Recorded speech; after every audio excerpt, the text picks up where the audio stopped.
A Jack Daniels swilling, pizza eating, dog hating, whore using, cocaine abusing, carry back, thick belly blowhard from New Jersey. The fat little bastard known as Artie.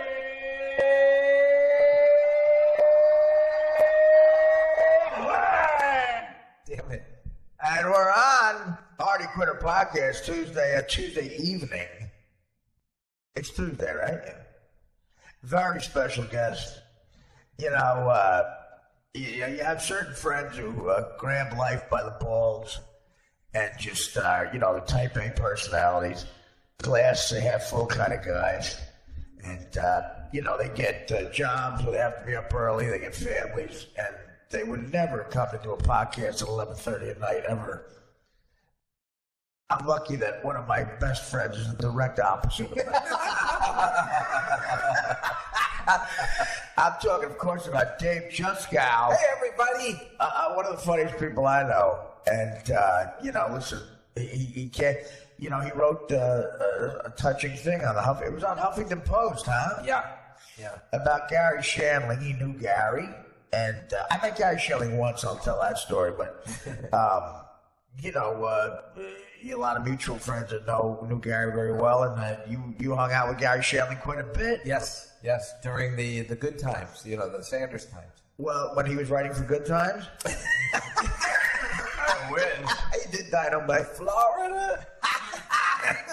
Yeah, they wanted to name her Georgia. Shandling was the writer who said Florida stuff. I like Florida better. Florida does seem crazier. That is a strange name. That came from Maud, right? Did it? Well, yeah. Wait. The Good Times family Esther Roll. Really? I believe the character Florida came from Maud first. Oh, shit. And then she moved over to her own show. You're right. That's right. That was a woman who, I gotta tell you, did not try to be white at all. That hair. She had Don King's hair. Well, the best part about that, and I don't know what it is with her and John Amos, but they both, I guess they hate white people so much they both got out of their contracts. Like, Esther Roll left the show. Where's she going? To the roll show. Right. So to the roll call. John Amos left every show he was on. Yeah. And I don't know what their deal was. I don't know what they were looking for. Well, you want to know why he was made at the network? This is a true story. They gave him they offered him a spinoff, John Amos and Andy. Not see that coming. Very, very insulting. Very insulting. It was that you could call me Johnson guy. He was going to be Andy. What is it? Ray J. Agent? What's that? You can call me Jay. Yeah, what was that guy's name? Because I thought that was the guy. J. Jonah Johnson. I'm so old. I thought when in the Kim Kardashian sex tape, isn't his name Ray J? How great! And I thought that was the and some young girl was mentioning it. First of all, I was like, you can call me Ray. How much would I love Kim Kardashian more if it was that guy? If she got famous, first of all, she wouldn't be famous, first of all. But in my eyes, she would. She'd be the coolest chick ever. And what if, during sex, she yelled out his name? Oh, Ray. You can call me Ray. You can call me Jay. But you better suck my Johnson.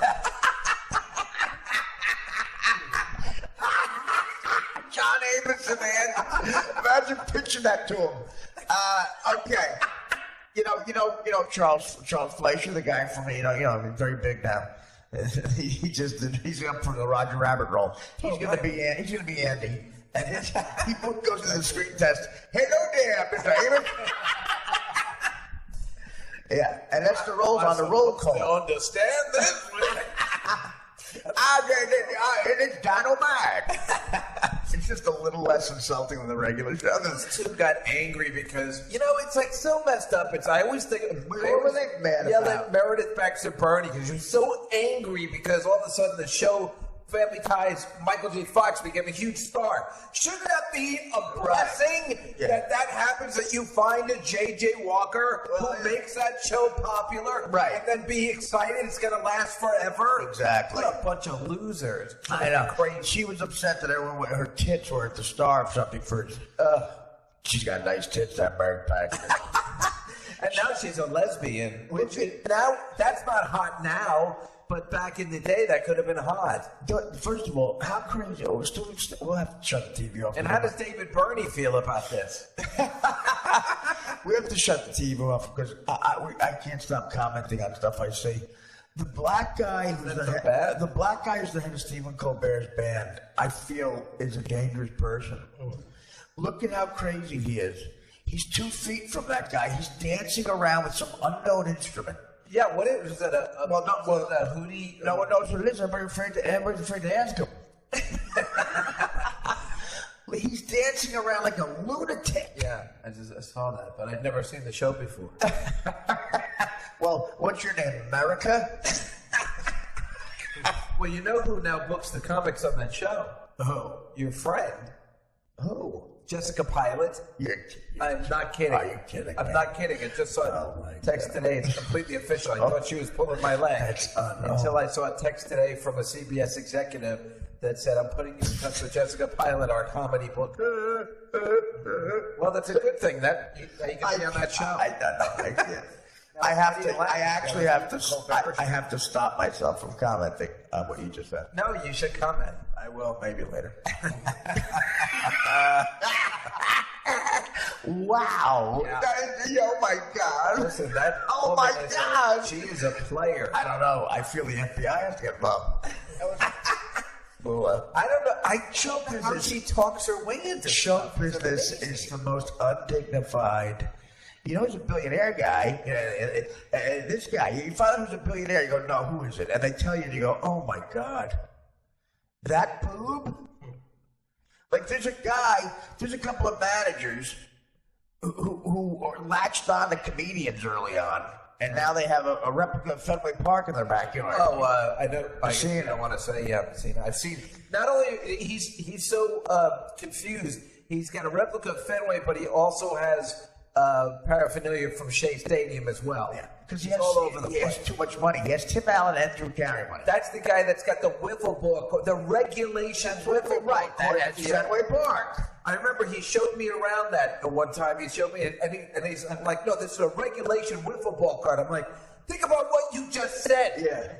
When I saw that guy's house, I said, you know why I'm going to remember this? It's because it's the last day I'm ever in Los Angeles. I'm leaving. I remember, I don't know. I guess it's weird. My life is strange. Like you said, I got a regular job and everything, but I for a period of time, I guess I was always doing something interesting. I went to watch the new Drew Carey show with Drew Carey at Messina's house, and we had a party at that house, and it was the improv show that he was doing, and me and Drew Carey were just sitting in lazy chairs, watching the show together. Yeah, whose line is it anyway? Just watching it together, the two of us. I didn't know him. And he's telling you how great it is. Yeah, he was like, "This is amazing," and I'm like, "Yeah." Every time I talk to Drew Carey, because he was the same. We had the same showrunner on the Norm Show. Drew Carey would come over every once in a while, just tell us how rich he was. We're down like $20,000 on a Braves Yankees game. Don't get me started. And he comes up there and goes, "Yeah, whose line? It's great. You take like 50 in a week." He takes more in a week than we had in 2 years on the Norm Show, more episodes.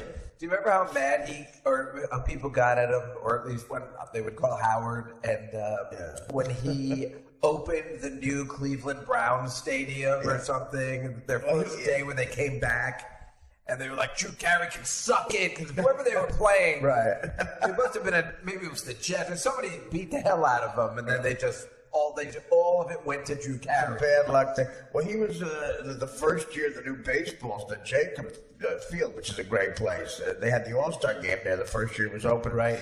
And he ruined the All-Star game for me. I had a bet on the game because that's the only way I can watch those games. Totally. And I had to turn it off because Drew Carey was in the back watching the game, like right up to the left of the catcher.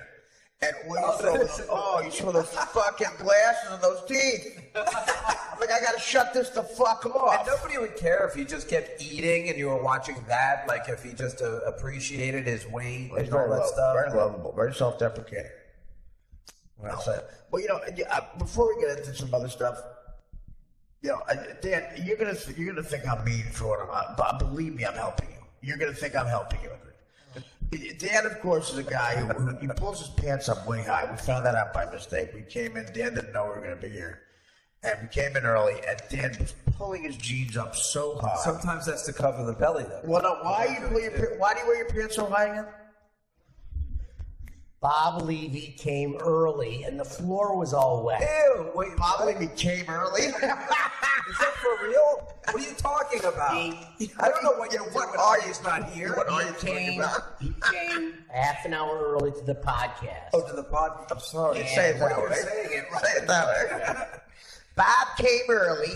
You arrived early. Listen, my pants were still on. Now, what does that have to do with Let him explain it because it's better than anything. And all of a sudden, he starts pounding at the, we had agreed to be here. He was going to be here at 3 o'clock. And about 2:15, he starts pounding on the door. He got up past the guard without even buzzing. That's bad. Dan, no, please stop lying. You wear your pants very high. I don't wear it. Okay, get up. I want you to get up. Don't touch your pants. Don't touch your pants. Come outside. Come out here. You look like a mental patient, Dan. You have to do something. Look at your socks and look at your pants. Dave, look at him. Well, no, they're not. You look like an. Why were my pants high?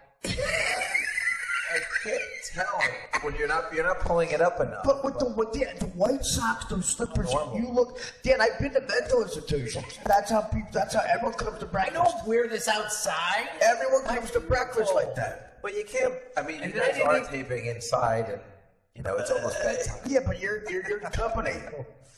Almost, but it's 4 hours before bedtime.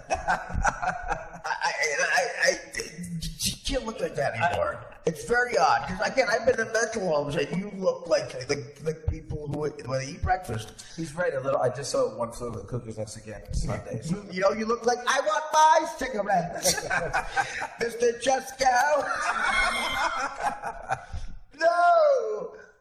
Dad, you have James cigarettes. No, Artie, I want my cigarette. The white socks and those black slippers. It just says I gave up. That's what that's looking at. That's all right. My feet were. I just had socks on. My feet were cold. But isn't it a gay thing? The pants really high. We found out Is that a gay thing? I think I do it sometimes to cover my belly. So what about like I'm slimmer. I've known Dan 6 years. I've never seen his arms. Oh, that's true. You do always wear shorts. He's got jet black hair that's very thick on his arms. Like Mark Cohen. Well, okay, listen. Did you ever go to the gym and they put out clothes for you, Dave? Where they put out clothes to wear at the gym? Yeah. Like when you have a trainer or something? No. Dan, explain it.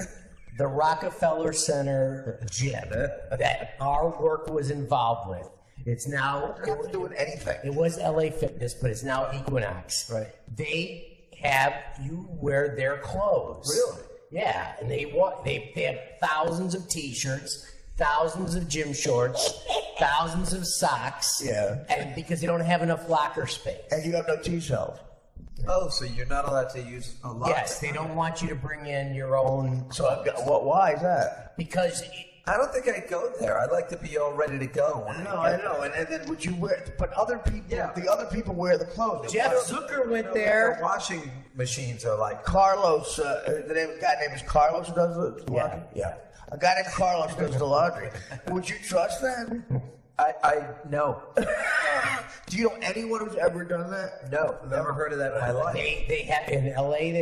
I went to Equinox in LA, and they had. You could use their. But in LA, that's even worse because LA, everything is bigger. There should be lots of locker space. There should be no, in New York, you can almost understand if they build, big things in small space. You can't understand anywhere. I'm trying to be polite. Dan, that's grotesque. It's kind of gross. Yeah. Okay. Whatever. Shorts, gross. I mean. You would wear other people's. If you bring your own underwear. You wear underwear? No, I always wore 2 pairs of shorts. And then he said, "Oh Jesus Christ!" Well, if you're wearing 2 pairs of shorts, then the system doesn't work. And don't you want to change your underwear after? Yeah, he doesn't change. Wait a minute, you would change your underwear? I mean there's a. You gonna change your underwear. Why would he? Where's he gonna hold it? Oh, that's so Pocket? gross. Yeah, you never. Wait a minute. Someone just carry underwear around her. No, what are you talking about? What do you do? How do you carry a What's clean wrong pair with of logic? underwear? You obviously have to take a shower after you wear the clothes. You can't just because there's nowhere to put them. Wait, where do you put your? Where do you put Oh your? no, clean clothes? you had a locker, a small one. It was a very small one. It's about What if it's not enough to fit a pair of shorts in there? So I would bring some pairs. I would bring. Do they demand you wear those, or they suggest it? I mean, No, I think you have to wear them. I didn't say. You have to wear. I would not go to that gym. Carlos comes up and goes, "Yo, motherfucker, you're wearing your own underwear. I don't know You if from now on, you wear Carlos underwear." Yo, buddy, Carlos. You know what I did? I did see people wearing other stuff. But mostly, everybody used that. There were thousands of shirts. There are giant garbage bins full of T-shirts and stuff. That's disgusting.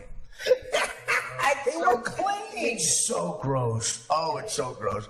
You think Carlos? Don't you think Carlos sometimes would not wash them and clean? I guess we use Dry them? I guess we use the towels there all the time. Yes, thank you. I guarantee it's not the same thing. Then I guarantee you, Carlos sometimes wouldn't wash. He would just dry the stuff, and you would just be wearing dried I up think you sweat. can't trust a disgruntled employee. Named Carlos. And you were friends with Carlos, though, right? Yes, I saw him every day for 2 years. Is that the longest relationship? You know, Carlos, of course he does my laundry. He just does my gym stuff. So any other human being I bring in here today will be shocked. I'm shocked. I just shocked. What are the I gutter didn't snipes? invent the rules. It was like LA Fitness. Well, Equinox. I didn't invent homelessness either. I don't go sleep on the sidewalk. I mean, you've been close. Actually, I have done. But lack of locker space has surrounded me my entire life. Freshman year in high school, we had to swim in the nude because we swam in the Wait a nude. minute. No. At Taft High School. No, they made all the Chicago public schools, the freshmen and sophomores had to swim in the nude. Bullshit. Yep. Even the No black way. kids. Yep. You slept We didn't have any black kids at our school. That's right. You got to a rich school. Yeah. That It was a public that's school. That's crazy. That's the most insane. you could bring And them up we on brought charges this up now. on the DirecTV show, and we had hundreds of calls of guys who had the same thing. No, that's not true. That That's is not true. We never had hundreds of calls. And is that the guy who made that rule? Has he been brought up on charges? He started a couple of boy bands. Florida. That's messed up. I've never heard of that. It's messed up on levels Ever. I can't even describe. Yeah, I'm shocked. There's completely. That's grotesque. That's so weird. But that doesn't make any. When was? I mean, the 70s. I mean, Let's see, I would have been 77 freshman. Yeah, 76, right. 77. Wait a minute, you were 15. You were 15 trying to swim naked with other guys? You had to. Everybody did. All freshmen and sophomores had to swim naked. you know, I would understand. Oh my If you God! said you were from like Utah or something like that, but it. Mars!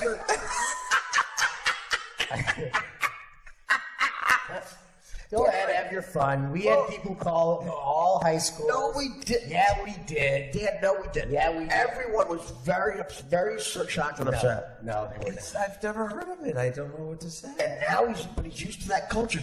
Dan had the entire time we were at DirecTV. Dan had an apartment in Chelsea, Right. and he showered at the gym. And you shit at the Wait, you gym. didn't know any better there. No. Did you eat You breakfast just at the come gym? back to New York. No, I didn't eat breakfast at the gym.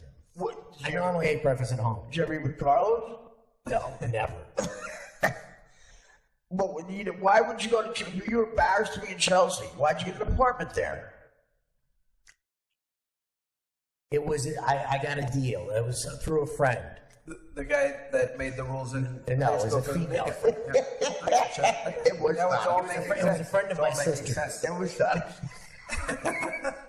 Well, you probably have a lot of you have a lot of female friends, I think. Dan, I'm I'm just saying, I'm glad somebody else was as shocked as I was at the close of LA. Yeah, that's well. Both of the swimming is more shocking. Actually, I didn't think you could do more shocking. I mean that. I gotta Google that when I get home. Yeah, and I remember that story, but I thought you were 8 or 7 or something. Freshman and sophomore. You were 15 and you were getting naked in front of another guy? Yeah, we had to swim nude. Wait, so just the freshmen and the sophomores? But once you're I guess you get because to wear bathing suits. I guess because the Now, would Professor Sandusky make it? this guy was just as bad. Did you say that? Why, he fucked you? he was just as bad. Such an Come asshole. on, seriously. Wait a minute, why was it just as bad? You said he was just as bad as the guy who was convicted of 200 rapes. Why was he just as bad? He was an asshole. Did he fuck you? No, he didn't. Well, then he's not as bad. I mean, has anybody spoken about this person that made this rule? No, it wasn't a rule. It was all. I don't know if it was all the Chicago public schools. I'm gonna say no. But you know what though? Taft. As a matter of fact, Dan, there is a celebrity who went to that school. I just looked it up. The guy that wrote Sleepers.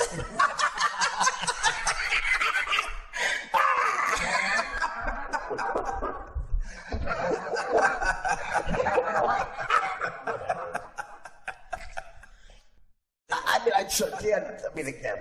Okay. Try to get B is I'm looking it up. Dad, it's cool. It's Union High School. Dad, Look who went to that school. John Travolta, Tom Cruise. This is amazing. I'm just Googling it now. The guy who the master is based on. The Joaquin Phoenix character.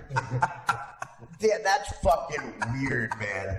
At 15 years old. Hey, I thought it was weird too, but Well, why don't you not do it?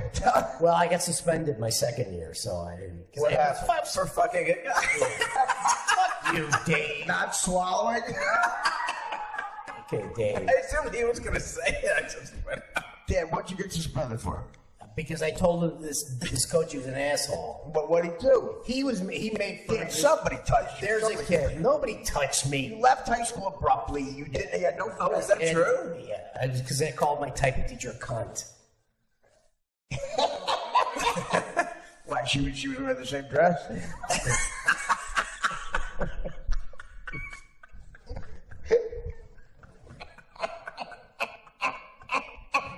Dan, if you say you're gay, I'll stop busting your balls because then it's bad. Because I want to try to avoid the high pitched mic thing again. I felt like an asshole. The day he came out, I felt so bad. Do you remember the day High Pitch Mike came out? That's what Howard is touched. Of course I do. Oh, Howard is touched by the comedy gods. He gave Howard. Okay, I wasn't allowed to laugh at that point. I was on double secret probation. I couldn't laugh at High Pitch Mike anymore, but the gay stuff. I remember. And okay, he comes in one day and he gives Howard a Brian McKnight song to play.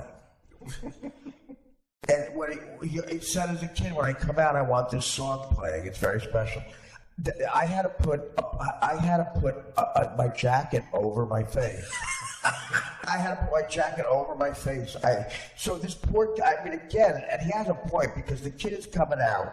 Yeah, but this kid made a lot of trouble for you when you were calling him a homo. No, exactly. And he was lying and saying he wasn't. Yeah, no, I know. He said nasty shit. Yeah, he said a lot of nasty shit. A guy who claims to be gay, dating a lot of chicks. He was at a gay day by himself at Disney wearing a red, and all the gay people said we're going to wear red shirts. He's in a red shirt, gay day by himself at Disney. I laughed at that because I thought he was straight. Right. You know, he said, I'm straight. So I laughed like you would any other guy, one of your guy friends. Then he comes in, he talks about my father falling, my sister, and I get livid. Like any guy would. No, and then he comes in and plays Brian McKnight song. So all you hear is like I got my jacket over my face, and you hear him going, I don't want to love you, I could. Howard, I just all my life because you.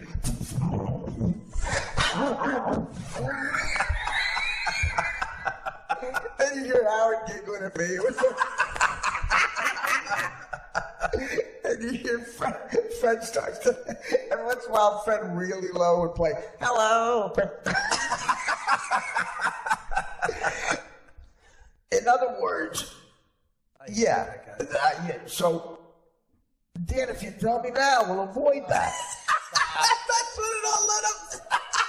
Okay. Then me and Dave are fine with doing this. It's like guys. It's guys busting balls. It's three guys busting balls. If they did something gay, I'd put them gay. Yeah. That's what guys do. That is what guys do. Okay. Well, it is. Just bringing it back. One time, I'll never forget. Just bringing it back. No, the first couple times I met Channing, I went to his house, and I guess it was him and maybe Nealon or somebody. I forgot that's why you're here. And all they were doing was doing gay jokes and calling each other gay. Yeah. And I called my friend Lawrence, and I'm like, hey, by the way, this never goes away. Of course not. All of us calling each other gay. Yeah. Like those guys were way older. But then, if you're really a gay guy, then you're an asshole. Right. Because that is terrible. Like, in other words, like guys going up and saying, I fucked your mother. Right. We all Right. If the person really fucked your mother, that is really messed up to bring up. Well, like Delonte West can't do that to LeBron James. You know what I mean? Like, I fucked your mother. Like, any other teammate though got fucked you. Of course you didn't. Well, maybe you did in this game. I'm talking about regular people. Right. It's the same thing. Like, if I said I swang Nathan Weekend or the clothes thing, I'd expect you to do that. I'd expect it. Have you spoken to any other of your friends? I mean, from other schools? Did you meet people along the way from other schools that had the same experience? I know you said they called in. They're very troubled. Like, I mean, I think because the area that we lived in, this is going to be really horrible to say, there were 2 or 3 areas that were all white in Chicago, and it just exploded after the '68 convention. So I think that a couple of schools were overcrowded, and they just didn't have it. Now they built a huge addition to Taft while I was still there. don't know that. What are you talking about? They didn't have enough lockers. What does that have to do with something naked? They didn't have enough lockers. They didn't have a locker big enough. I didn't make the fucking rules. Listen, Somebody's okay. got a situation where there's not enough Now, lockers. Dan, here it comes. Here it comes. You are upset. I didn't make the fucking rules. What do you want me to do? I don't protest. Whatever. See, if you're really mad, then we gotta stop doing it. Now we can't bust your balls. How do you want me to explain it when I didn't make the rules? Well, we're fucking around. No one thinks you made the rule. No one thinks you. I don't mind taking shit from you, but not from Just Gal. No, This is just. Dave, I never Who saw. I thought was going to bring food here tonight, and then The only other Wait a minute, I asked you if that's you wanted why to I thought you were bring food. By the way, the only other time I saw Dan that mad, you remember what you screamed? I'm a fag. You did. We have it on tape. But Dave, you know about the Rick Steve stuff, right, Dave? No. Wait, you never heard the Rick Steve stuff? Is that a guy, Rick Steve? You never heard of Rick Steves? No. You making it up? Dan, should I tell him? Or you're not Is it an acronym? Well, are you upset? Well, Dan, if you're embarrassed by stuff, I'm not upset. well, you're going to get I mad. didn't make the rules. Okay, but the Rick Steves thing, you made this rule in your life, the Rick Steves thing. The Rick Steves thing, yes. Yeah. There's a guy that there's one celebrity that Dan loves so much. And we all have some, I love Springsteen and stuff, or athletes. But there's one guy Dan loves so much that he was in the same room as him one time. Just in the same room. And he got the sweats so bad, couldn't talk, and had to leave the room. Ran out of the room. Am I doing anything wrong here? Am I exaggerating? No. Okay, that happened. Right. The guy is a guy named Rick Steves. And Dan actually has him in his email. Dan's email thing My fake email. it says Filato Steves. And you've done things in life based on this guy, Rick Steves. It's his hero. It's one of your heroes, right? Yes. Okay. Yeah. You're here, but you can't be in the same room as him. I had a chance to meet him, and I got too nervous. My wife went up and talked to him, and she's like, "Go, go." Okay. To explain to Dave why Rick Steves is famous. He writes these amazing travel books. And he's on PBS all the time.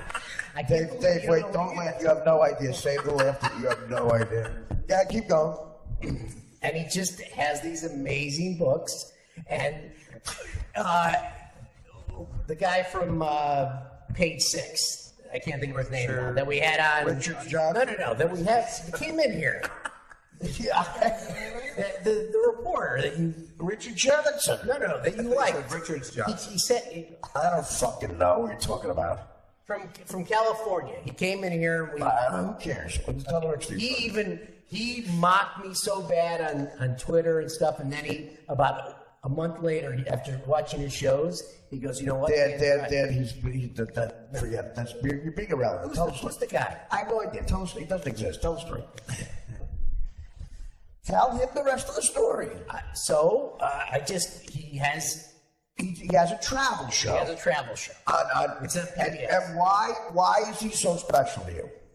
Because he has this special gene in him that I don't have. Like when I travel, when I love to travel, I go to Europe. He can like go up and ask for deals and stuff, and I just don't have that. I'd just rather pay for it. I don't want to make fun of him. He's going to get angry. I'm not going to get it. No, okay, that's the setup. That's totally true. Oh, that's just AJ Benson. Okay, now, Dan, AJ Benson does not believe he's goofing. Oh, he's not. I have the same. Okay, wait, Dave, stop. That's the opening act, all right? All you heard was you just heard the Clash. Okay. The Who is about to take the stage. I play Rick Steves for I gotta hold on. Find him on the internet. It's the way he works. Okay, what you just heard.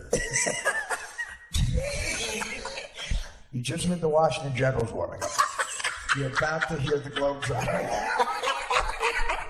Okay, this is the guy Dan gets the sweats in front of and can't be in the same way. This is a clip from his travel show that Dan's about to watch. Dave, believe me, you want to do calisthenics because you're going to laugh so hard you might pull him up. This might explain what happens at the high school.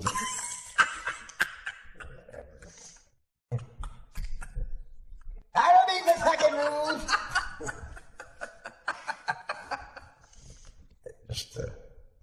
Hi, I'm Rick Steves, back with more of the best of Europe. You're enjoying the edible, drinkable, scenic, and floatable delights of one of my favorite corners of France, Burgundy. Thanks for joining us.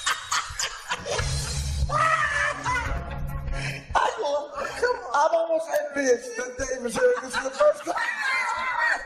Turn it up, Dan. It's the Just turn it the fuck up like Born Around. My favorite color, burgundy. Dave, you have no idea.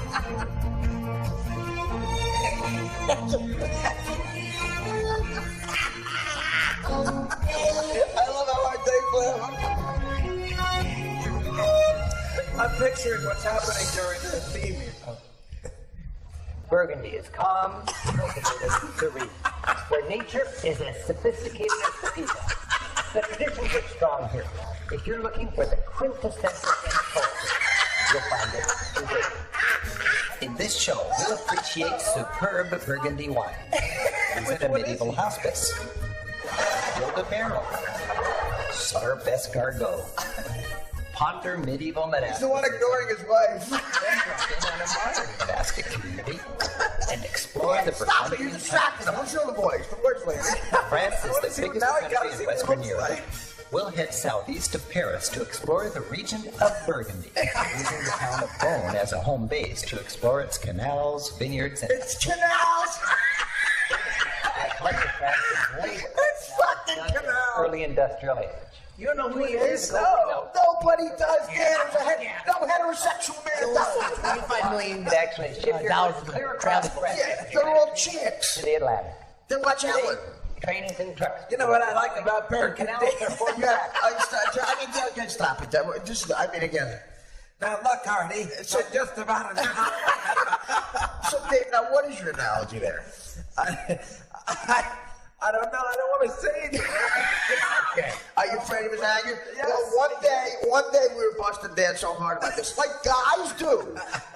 Dan, believe me, you're a fan of the Chicago Cubs. If you went to the Chicago Cubs and told them a story, all your favorite guys, Ron Santos, your favorite guys of all time, Ernie Banks, they call you a fag. Because you're not a gay. You're not a gay guy. So we're having fun doing it. I don't think he's gay at all. Of course not. I'm just saying I had the same thing happen to me where I couldn't talk and I couldn't sweat, but it was Lee Major. It's acceptable. That makes way more sense. And he's kidding. But that is... If you walked in here right now, what would you do?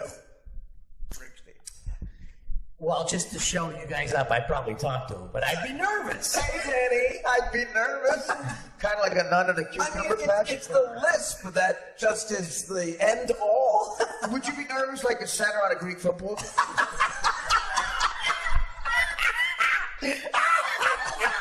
See, this is guy shit, Dan. You're not participating. You also said I don't have the gene. That's just kind of weird that you would say it that way. What is the gene to haggle at a hotel? Like my Uncle Tommy has. I know what you mean, though. What does he mean? No, I mean, I know what he means, that he would like to go to Europe and just be more acclimated and just be able to kind of... Okay. Yes. Go play. Now, do you think you could be in the same room with somebody who told you that? No. No. Dan, you say you get the sweats. The Russ Maneve was the most sentimental about this, and I he really saw Dan get upset with the ball break, and I'm not that sophisticated. I'm an asswipe. I'm upset by that. I'm a North Jersey prick. I hope we always had clothes on when we were out in the pool. I know. He's getting upset, so I don't want to bug him. I mean, no. But no, he's right, because the other time he got very mad We're having there. a good time. That's all. The other time Dan got that mad, we were doing the Rick Steve thing, and you yelled out, "Okay, I'm a fag." Now, I feel that was honesty. Whatever. Okay. Well, don't blame it on Dave not bringing food. Yeah, well, where did that come from? I asked you 3 times if you wanted me to bring something. I always try and come, Dave, I wanted you to come. but you know... I'm sorry for coming early. Dan has a white blotch on his face.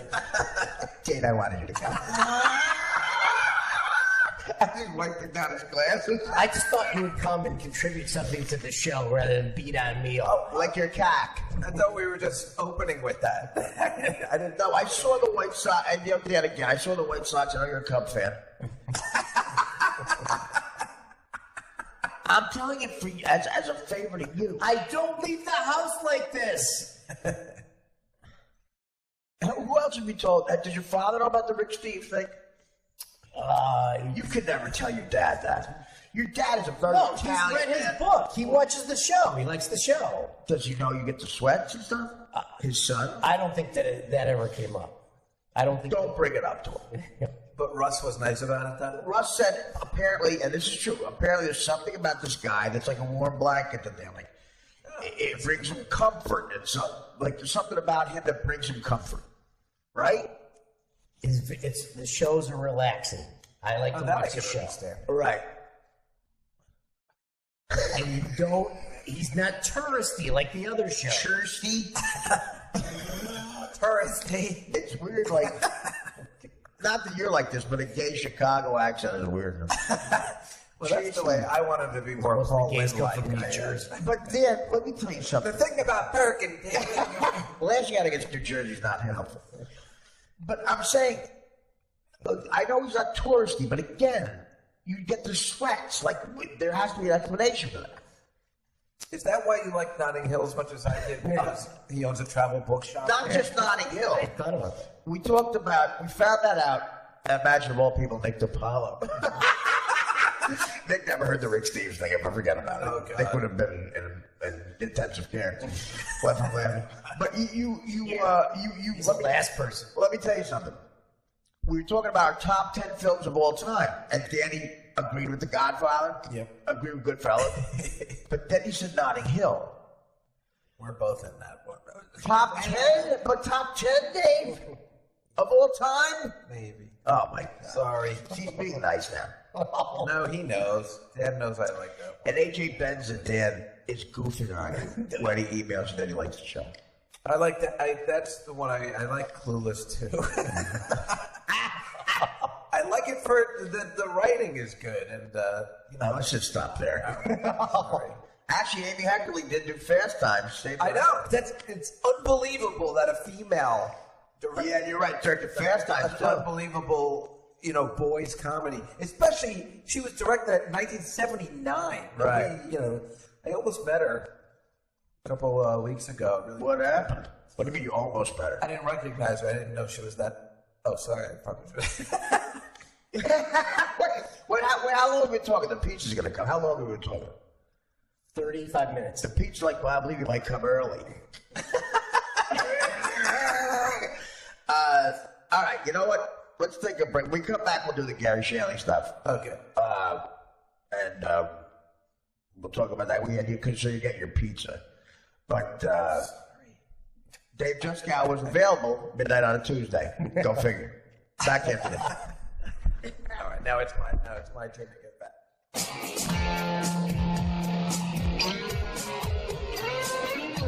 As boring as this is, it's more fun than my regular life.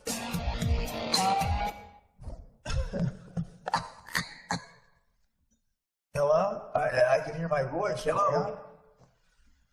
Yes, well, welcome back to the Stephen Colbert Show. My guests tonight are both broke girls. I like that blonde. I was on Conan with her once. We had a follower, me and Nick, was one of the ones we did together to promote the show. And yeah, she looked very nice. She's sexy. Oh, very nice. Yeah, really hot, like a little too giddy. Yeah. But I gotta guess she's got a lot of money. Now she's got money. Now she does, but she didn't do anything before that. I think she was brand new. She looks a little older. Is she older? No, I think she's in her 20s. I've been doing some research. I hate that. I think she's in her 20s. She goes to the gym at 3:28 p.m. every day. She likes to sail at Nordstrom's on Robertson. She goes to the newsroom and gets catfish and eggs. She wakes up every morning at 6:15. She gets the paper at exactly 6:48. Well, I was at a bar the other night across the street. Story's already bullshit. Across the street from my house, met this girl that I hadn't seen in a year. I see into her bedroom. It's a classic from my apartment. Yeah. I could see into her, and I'm like, oh, I remember you. Remember, I could see right into your breakfast nook or whatever you call it. Bay window. Your pussy. So she goes, oh yeah, that's right. Like she was okay with it for some reason. Right. Oh, okay. Yeah. So then Nice. she goes, oh, so she gave me her number. She goes, oh, do you want to see the place? You can come over. And I'm like, for coffee tomorrow. And I'm like, Nice. all right. She's like, yeah, you can always find me on. She gave me her name. She says, you can only find me online. I'm always naked. I'm always naked. She's a movie actress. She's Australian. Yeah, nice. So Nicole anyway, Kidman? I call her on Saturday morning, and I go, was that just drunk talk? Do you really want to have coffee? And she goes, hey, I'm really sick in bed today. Can we do it tomorrow? And I'm like, I can see you walking around. And that's true. And then I'm sick in bed today. You have the flu and you're on the elliptical? You're blowing a guy on the elliptical. Is that like the doctor's orders? yeah, but she's hot, so it's worth it. By the way, Dan won the contest we usually have. Things that fans in South Jersey said the most in the year 2008, and that was in the Philly suburbs in Jersey. We have a little contest, and you accidentally say something that was said by almost every like stripper at Delilah's, with the bad shit strippers, like the one with scars on their face, like, like their husband started a motorcycle on their chest, like scars like that. Every one of those girls supposedly said the phrase, Bob Levy came early.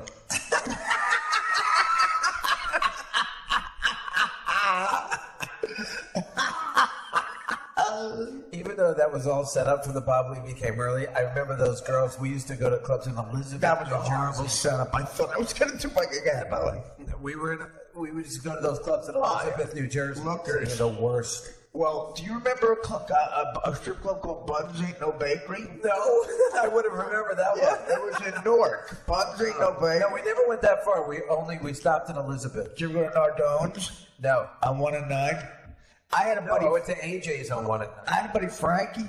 I don't know. We didn't grow up with the kid. My buddy went to Montclair State, and one of his roommates had 4 roommates in his there, and one of them was Frankie. And I thought for years his last name was Nardone, and his last name wasn't Nardone. I went to he invited me to an engagement party. That's how close we were. I forget that. How close I was.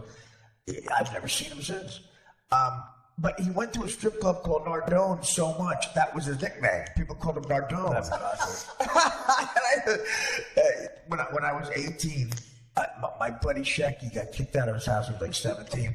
He had a small apartment, and we go hang there. It was 17 years old, kid out of an apartment, and I would drive there. As soon as I got my license, I stopped at this liquor store, and a kid who looked like a roadie for the Almond Bush. I would buy tequila. I'd buy a big tequila. So all I drank back then was tequila. I loved it. And I always told my mother, she goes, "Are you drinking a lot?" I'm like, "Not really. I'm fine, here and there." I drank like a quart of tequila every night. And my mother needed a ride to the dry cleaners. I drive her to the dry cleaners. It's right next to the liquor store. The kid walks out, sees me, right in front of my mother, and goes, "Tequila Man." She went, "Is that your nickname?"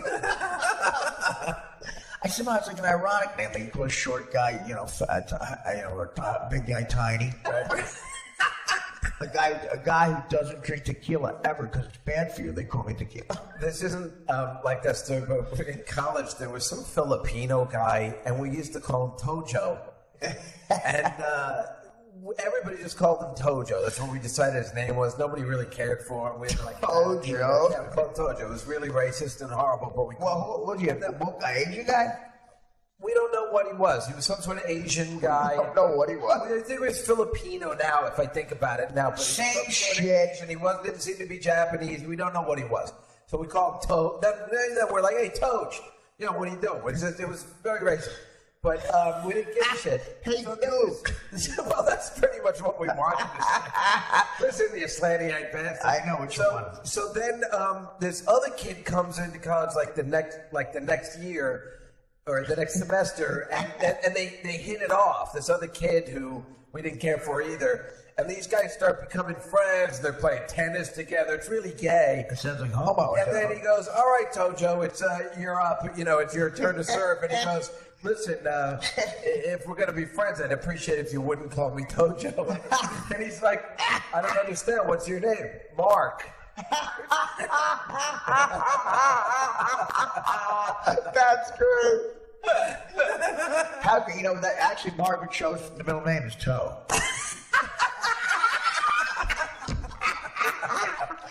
Margaret Chocho.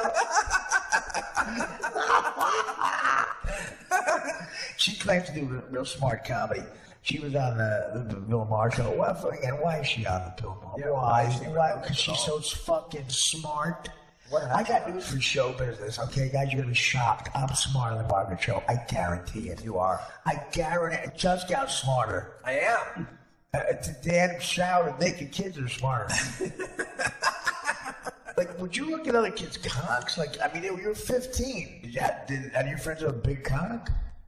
I didn't look. Yes, you did. No, I Dan, it's not gay to look. You're curious. If I was swimming naked with a black guy, I would look at every one of them. I don't remember. Yes, you do. No, I don't. I don't remember. Suppressing it, Artie. Kid, don't you understand? That you're angry. Are you in denial about the last stick? Remember that Sam Kinison bit talking about political correctness? I'm like a guy with AIDS. Imagine a guy with AIDS going, "It was that last stick. Why'd I suck it back?" No, he said that. That's what he said about Rock Hudson. Rock Hudson's like, "Jesus Christ, it was that last cock. Why'd I suck it?" If I had only stuck with Jim Neighbors. That was a bit he used to do. The last record he put out was so libelous they couldn't release it. Then when he died, they just released it. The Jim Neighbors one? When Sam Kinison's last one. Oh, Kinison. Yeah, he just called Schwarzenegger gay for some reason. he seems drunk and he's real mad at Hollywood. So Schwarzenegger was like the face of Hollywood, I guess, or maybe Schwarzenegger snubbed him at a park. He goes, yeah, you know, he's a real huge fucking fag. Is that Schwarzenegger? He's a fucking homo. I must suck cock. And it didn't go anywhere. They were just calm. There were no punchlines. Just like this. I'm a homo. Suck cock. I must suck cock. I'll be Bob to suck cock. That's what it is.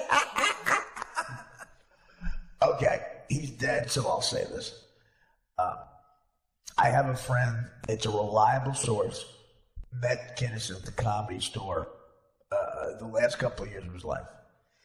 And one night they were there, and Whoopi Goldberg bumped a couple of people to go on stage. And she would do an hour. And she was doing that one woman, Freudian said, one Jewish man, one woman thing, and kind of bombing back and forth, and Norm goes, and supposedly Kinnison had a great line about her, where explaining her career, America got together and decided not to hurt somebody's feelings, so Norm kind of knew he hated her, so he wanted to egg him on. He was drunk and coked up. And Norm goes, hey, this is Whoopi Goldberg. I don't think she's funny. Why do they give her so many opportunities at showbiz? Kinnison put down his drink, and he supposedly said, because she's a fucking nigger! He fucking screamed, because she's a fucking nigger! Like screamed into the Comedy Store. I think it was Guy Tori's Tuesday night. Why do the black guys always do an hour when they bump people? Is that That's what I've noticed. I mean, not only do they bump people, but these are always the first ones to tell you got to remember where you came from. Well, listen, I absolutely. Well, we were joking on the phone. Like, if Gary Shandling committed suicide, like, the last thing you see is, like, Amy Schumer's special on DVR. That's the last thing he watched. He had a pen, he was trying to write a note. And then the Vicodin kicked in, he died. The last thing, he dies and he has tickets in his hand. He's got 40th row for Kevin Hart at the O2 Arena.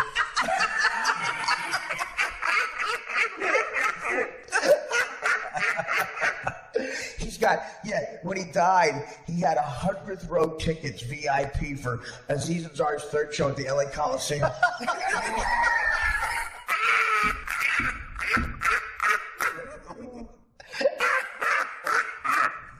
125,000 seats he sold.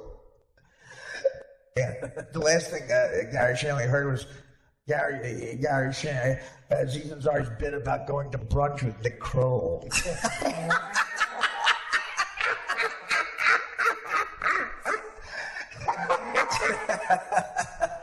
Oh, that's a good one. It's over. Dan, by the way, pulled down the pants. You were self-conscious. I don't see your socks anymore. What are you doing? What are you nodding about? You gotta go? What is that? It was my computer. What are you nodding about? The woman that Dave wants to have honest just texted him. What? You guys, the president's calling. Well, no, do you want to do it now? Or? It's up, sure. Yeah. We're like, we're interpreting something.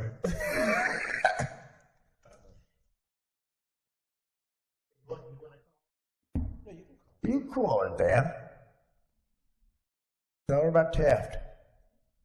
You definitely remember if somebody had a big cock. I bet you remember the guy's name. I mean, when you write him a card for Christmas, what do you say? Rapid fire homophobic jokes. Yeah. Hi, Sharon, it's Dan. I'm at the Lang Show. Is she like, so she doesn't make a living with stand-up, she does other stuff? Yeah, she does both. Yeah. And She was one of those people when we were, in the 90s when we were first getting going, like when you got Mad TV, she also got a development deal from Disney. Oh, no kidding. Everybody was getting a development deal. Yeah, well, sure. I got a couple that were like astronomical. I was part of the problem. That's exactly what I was. Yeah, and she did it, and then she got a car, and then I think that was the end. She of got a car. Who's she? Roberto Duran. Car. Roberto Duran. That's what he was like. He would make all his money on a fight. He'd spend it on cocaine and shoes. He would gain 800 pounds. He'd get back in shape and beat the shit out of Byron Barkley. I loved him. You're a boxing guy, right? No, I don't really know. Okay. I was wondering if it's because of gambling. I loved the Roberto Duran. I loved him. I didn't. Who did he fight? He beat up Sugar Ray Leonard in one fight. They fought twice. He beat the shit out of Leonard in the first fight. And the second fight is the famous no mas. So Leonard was dancing around like an idiot, and Duran quit. He quit the fight, and I think the 9th round, he said no mas. It was the famous phrase. It means no more. Yes, I figured. No mas. You don't remember that? No. Wilfred Benitez beat him in a decision, and he thought he won. And when Benitez went to hug him, he put his hand out like a Ofei hand, and he kept walking around the ring screaming out "Maricon." No, I didn't know. Which I think means gay, right? Maricon. Kept yelling out "Maricon, Maricon." I thought there was an Italian phrase. No, that's Menzo Manook. Can't think of it. Menzo Manook is half a fag. Guys, sorry. just do it, I guess. No one's listening. I don't mean you, I mean in general. Well, that's why I thought we were going to, stop for. Well, let me explain who this broad is. Dan, how long are you dialing? Is she in the country? What's going on? Yeah, she Going is. to her voicemail. So she's not around. Just say it, Dan. What happened? No, it's Dave. But Dave, say it. What happened? No, nothing. I don't know. She said she was in a show, and then she said it was over. And I said, Did she text you to call now? Yeah. Okay. Typical broad. Probably driving again. Those people in L.A., they adhere to the rules. It drives me crazy. She's probably going to an ecstasy party at Bill Maher's jacuzzi. New rule. No calling to the podcast when you're blowing me. New rule. Dave Justcott's not allowed in the jacuzzi. Did you see Bill Maher's soliloquy about Shanley? It was actually very nice. No, was it on his show on Friday? Yeah. No, I didn't see it. What did he say? But he just, after the monologue, he sort of... Because he had Gary on a lot, I think. Yeah, no, I guess they were friends. But Bill Maher's one of those guys, according to people, that he says he's friends with people, and then you talk to the people and you go, I hate him. Yeah. He's a guy I've always kind of admired. I always get nervous talking in front of him, Maher? where I was high. Maher? Yeah. Yeah, I listen. I'm a fan of him. I don't want to be a hypocrite. I watch that show a lot. I think he does a lot of ballsy shit, and he's funny and edgy and a smart guy, but just a huge asshole. I've met him a couple of times, and the asshole meter just pins it red. No, he's definitely that. Yeah. But I like his, I do like a show. Yeah, I don't want to be a hypocrite about it, but so this girl we're trying to get in touch with is a friend of Dave's, and she's a cute chick, and she does stand up, right? And she works at the Melrose Improv in L.A., which is the main improv, the Hollywood Improv. That's right. Yeah, and not the original one that was here in New York, where I did 5 minutes and 5 blistering minutes at the age of 19, and they're still the ears from the silence of the audience are still ringing. I have the same issue. Yeah, and so Bud Friedman gets rich from being successful, and he leaves his wife, who looks like John Kasich. That's what she looked like, John Kasich. She's such a horrible woman. She's uglier inside. Yep. But her daughter is such a great person. I love Zoe. It drives me crazy because a lot of times I'll be like, and let me tell you something about that woman I keep forgetting it's her mother. I love Zoe. I feel like Zoe's the greatest. Like, she's really, really nice and sweet, knows about comedy. Remember when she started booking the Letterman show, everybody was thrilled because, here's somebody that knows about comedy since the age of 15. Zoe booked for a little while the Greg Kilgore show before Ferguson took over. That's right. And I did a spot on the show, and she goes, I'm dealing with the first guest, and they're not sure who it is. I was just told they won't tell me who the first guest is. They just told me it was kind of a big deal, and I have to deal with that. So my assistant is gonna, help you. And the kid doesn't. He's like a, sort of a feminine kid, and he's telling me about how the first guest. I just found out who the first guest is, and I'll leave it to be a surprise because you're gonna love it. And I'm a comedian. First guest when I get there, I walk past the guest one, George Carlin. Oh my God! I'm a comedian. I had to follow the best comedian ever. What are you saying? You're putting up 2 comics? They're laughing. Why would I fuck Alison Porchnick? Porchnick? Yeah, Porchnick. Yeah, so now, what are you, a Jewish summer camp socialist? Following the Ben Shawn party? I love being reduced to some cultural stereotype. I'm a big, but for the left. So, actually, it's interesting because what he's been doing in the country for. I was trying to do to her. I can't believe that's in a movie, right? He said he stutters so much, but the punchline's so amazing. Well, back then it is. It's almost a hacky joke now, but he thought of it, Some of his jokes are so amazing though they can never be a lot of jokes do get hacky. Like I don't know, whoever did the first airplane joke, right? But I don't give a shit. To me, if it's funny, if it's an original airplane joke, I don't care. Of course. And that's the problem with young comics now. They hear interviews of people and they talk like they think they should talk. It happens on Twitter all the time. Like a 19-year-old kid who doesn't even have a job and smokes weed in Iowa. Goes, last tweet it was kind of hacky. I really want to go. I want to go hacky. Okay, I want to inject the AIDS virus in you. I want to go to a shelter in downtown Des Moines, next to where you are, because they're probably going to get the AIDS on the plane, and go up to the homeless guy who has AIDS, sores all over him, and go, you have full-blown AIDS, and I want to extract it from him into a needle. I want to go to your house, pin you down, and put it right in your neck. And is that hacky? Is that fucking hacky? Remember I told you about that kid that I met that he was like, he was a horrible comic, a young kid, and he's like, what I do is I have all my material, and as soon as I do it, I'll say, I get rid of it. Every month I come up with all new material. He's learning from Louis, but he doesn't seem to get that Louis only was able to do that after 30 years of being in the business. Right, exactly. After 30 years, you can get away with it. It's like I almost want to strangle Louis. Right. I'm like, look what you're doing to these kids. You're ruining them.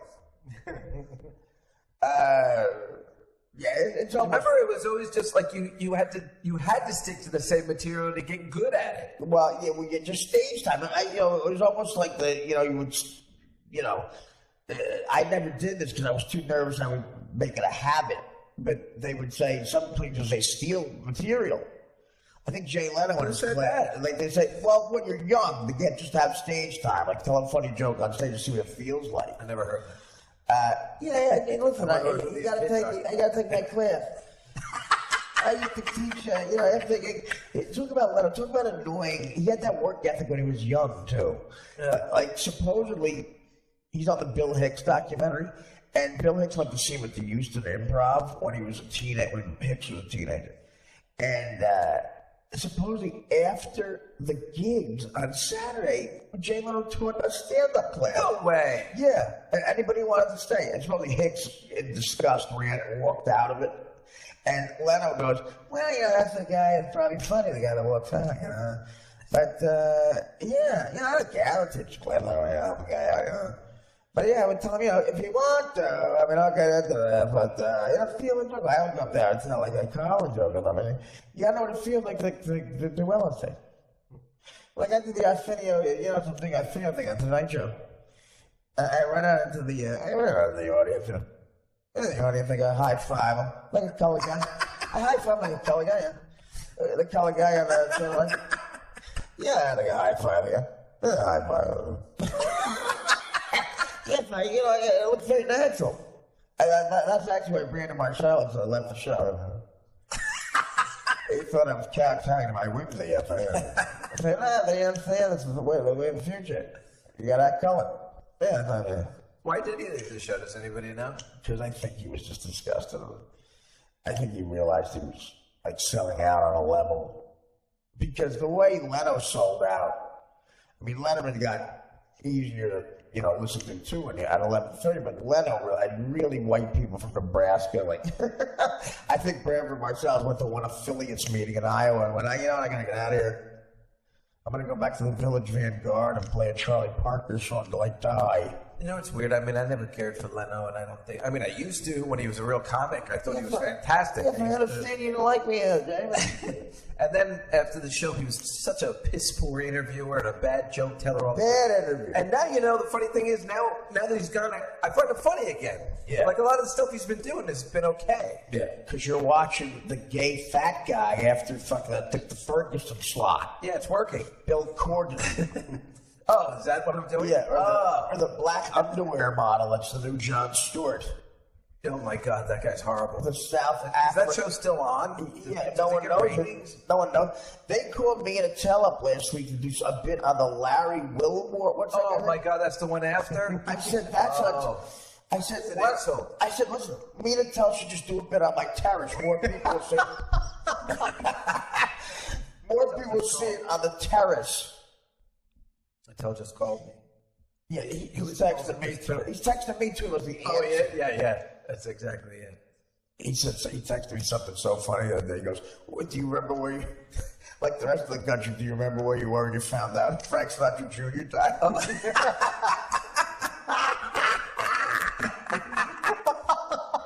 That's what he texted me about Gary. He said, he's like, I'm so sorry, but I know it's sarcastic. He does that for everybody. He's the funniest guy when people die. That's how I usually find out my news. Before there was Twitter, there was Attell who always seemed to find out ahead of time. Right. Remember when I told you when Robin Williams died? He just goes, listen, I've got some bad news. Are you sitting upside down?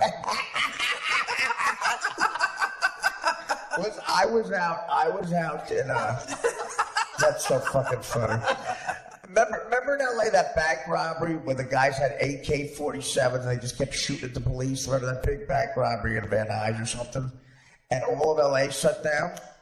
Dave, you remember it too? Dan's nodding. Dan's nodding on the radio. What was that? In the 90s? Yeah, well, it was a major story. Like all of LA shut down, and the story was that the two guys who robbed the bank had way better guns than the police. It was a couple years after the riots.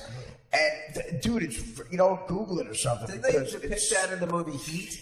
It's sort of. That's what it's sort of based on. Yeah, all they did. Makes sense. All they did. They had armor on and shit, and they just kept walking towards the police and shooting. And the cops got killed, and they interviewed the cops and stuff. When that happened, all of LA was shut down. And I was the head writer of Mad TV at the time was a guy named Brian Hart. I remember that guy. Oh, yeah, that guy. Attell called him. Attell called him. I was in the office. Attell called me. We had Attell on speakerphone. And he asked, how was that the other day? Were you guys there? He goes, yeah, we barely made it to work. He goes, could you imagine all the cold reading classes I went to?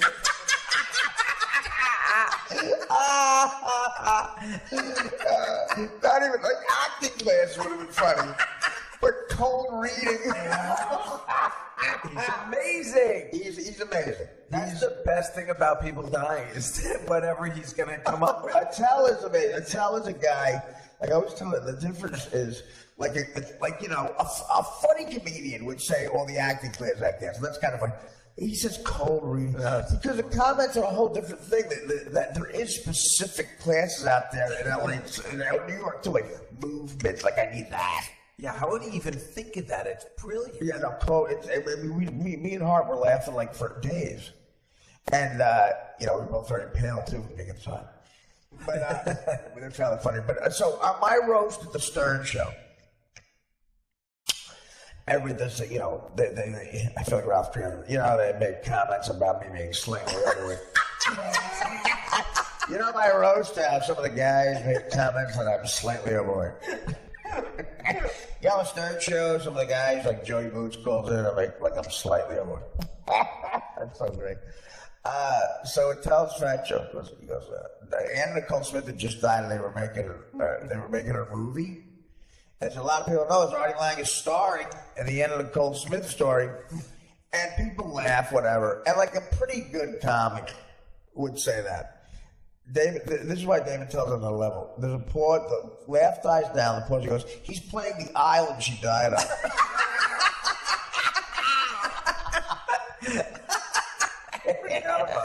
That's fucking fit. I forgot he was there. That's right. Yeah. Who else roasted you? Dude, my roast at the Stern Show. Was it Geraldo too? It was an all-star, as all-star gets. It was Geraldo, Nick DiPaolo, Attell, Lisa Lampanelli. Bob Levy he was good at that roasting shit, man. The Reverend Bob Levy, Richard Christie and Sal double teaming me. The guys from the show like Shuley, who are always good with the inside shit on the show, and Colin Quinn. Wow, it was the lineup. Colin Quinn. It's one of the best sets I ever saw someone having a roast. And I just broke it up with my girlfriend Dana, and I was really lamenting about it on the air and depressed over it and shit. And the last thing he said was, Colin said, "Remember, Artie, everybody loves you except Dana." And the place went berserk. Oh my God. Nick DiPaolo had one of the best jokes ever about Howard and Robin. Robin just got a new boat that she wouldn't stop talking about. Yeah, Robin got a brand new boat. She loves it because it's got a stern on it and she doesn't have to pretend it's funny.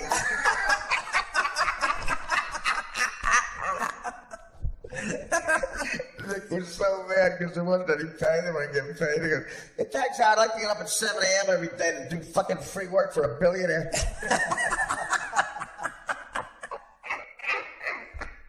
Free work for what?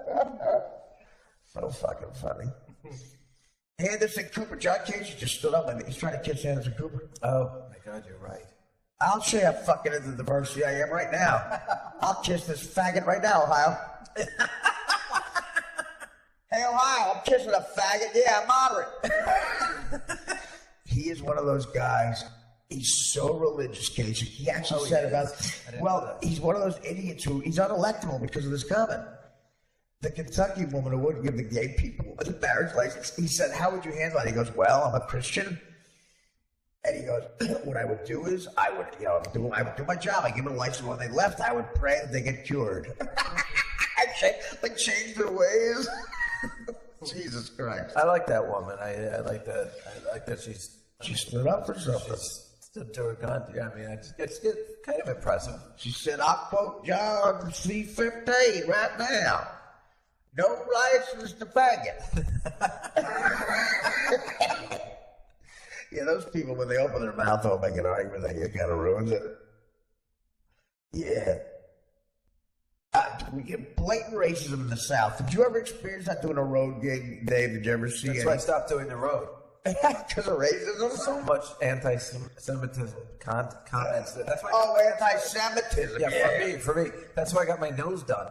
See, I have to admit, I told all my Jewish friends this. I felt like I'm afraid I go right along with the anti-Semitism. I didn't. I just got nervous. You don't think I care if you or somebody else does it? You know, it doesn't bother me. We all. Well, I make jokes about it. I'm not really an anti-Semite. I know that. I know that. I'm saying, but these people, I think they actually are. You know. Well, and I mean, I know everybody is. When you think about what I've done in my life, maybe I am.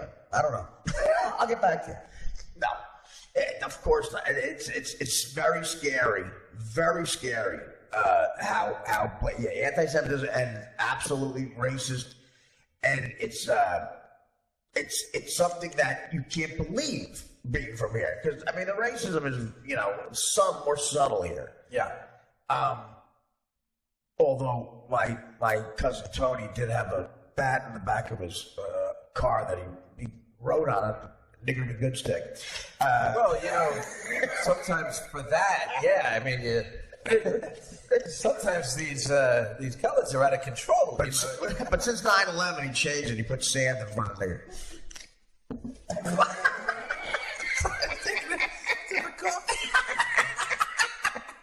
Hey, I changed the fungo back that day. Why are you guys still up? It's 2 o'clock in the morning there. Grow up, Sharon. It's called cocaine. Aren't you in comedy? Hi. How you doing? Hey, what's your name again? Sharon. Oh, okay. How you doing, Sharon? I'm good. How are you? Okay. I'm with your buddy Dave. Yes. Hi, Dave. Now, did you have a gig tonight? Sharon is a comic in L.A. And what else do you do? Yeah. Wait, no, God damn it. Dave? Jessica, now you're texting me. Stop it. No, I'm not. Yeah, I feel like I'm getting ignored. No. I have a show tonight, and then I work in TV production as well. And Dave said you're the key grip on the people's quarters. I wish. Well, so I mean, he spoke very highly of you, and how long you been? Are you from LA? How long you been out there? If you're not from there, I've been out here for 16 years, 17 years. But I started in New York. I knew who you are. well, what do you get the police blotter?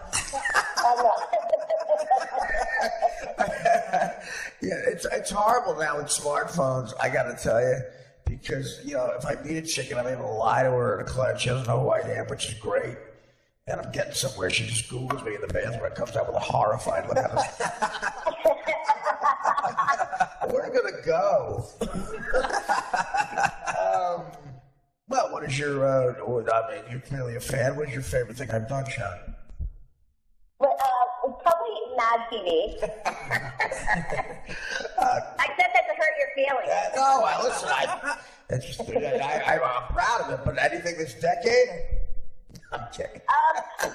Jesus Christ! You're putting me on the spot, and it's late, and it's late for LA, but Yeah, we so much dinner time out there. Yeah. Do you now? Where do you live out there? What part of town? I'm not going to stay. Why? What do you think? All right, come. All right, Sharon Stone. I'm sorry. Your fans are insane, and I don't want anybody getting mad at me or stalking me or whatever, stopping by and doing weird shit. You think there's 4 white trash kids in Newport Beach right now waiting to hear your address? Let me tell you something. All four of your fans that know Mike Pichetti showed up at the improv. Okay, All 4 all right, well, let me tell you One something. of them almost got kicked out for acting like a fucking idiot. That's what we want to get to, because Dave said you're a firecracker, right? Is that what you said, Dave? Yeah, Artie, I'm scared I ruined my relationship with the improv. Okay, now let me tell you something. This is why we call. She calls me up crying. Me and Boschetti are on. Me and Boschetti are having a feud, a podcast feud. Okay, I did not know that. Well, he went on a show. I gave him a job. I've known him for years. And he went on a show and said, I goof on him on the air. That's what he said. I make fun of him on the air. I'm like, Mike, wake up and smell the retarded roses. That's the whole point of having him on the show. Yeah, well, listen.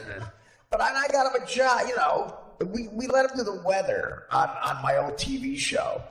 And we didn't do it because he's a great meteorologist. We did it because he doesn't know where Montana is.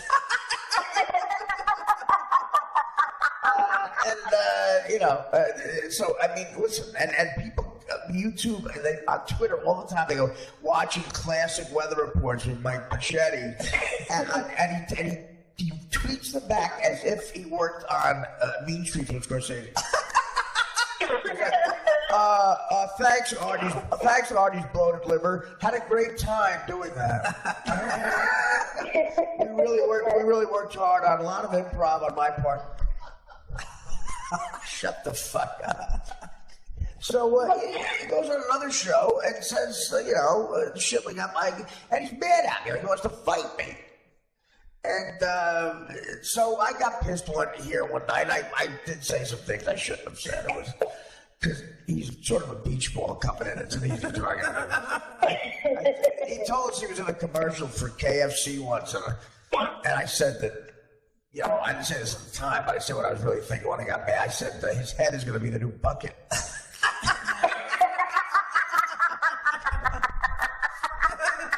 You know what? I would eat at KFC more if that happened. Well, he's going to be the new bucket for the new 400-piece meal.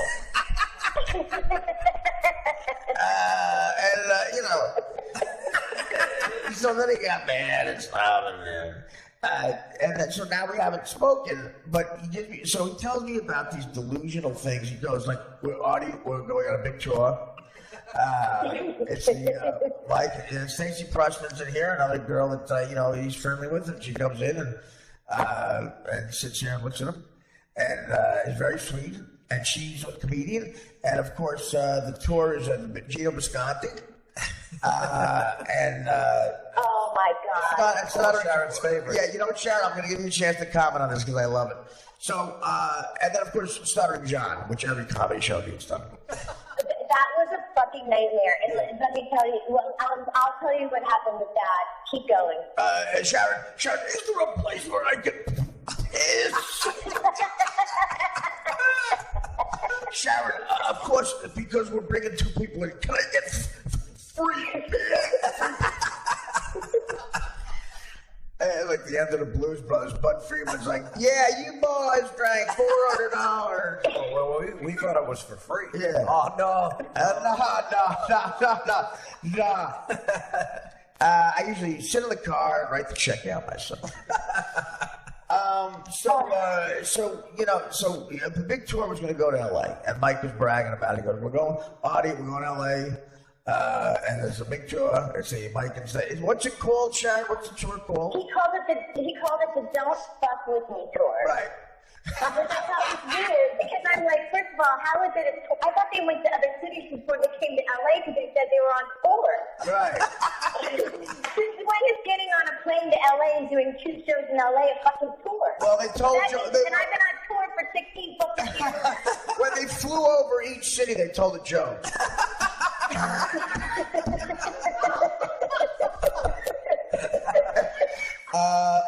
Stacey's trying to wake you up, but we're over Cleveland.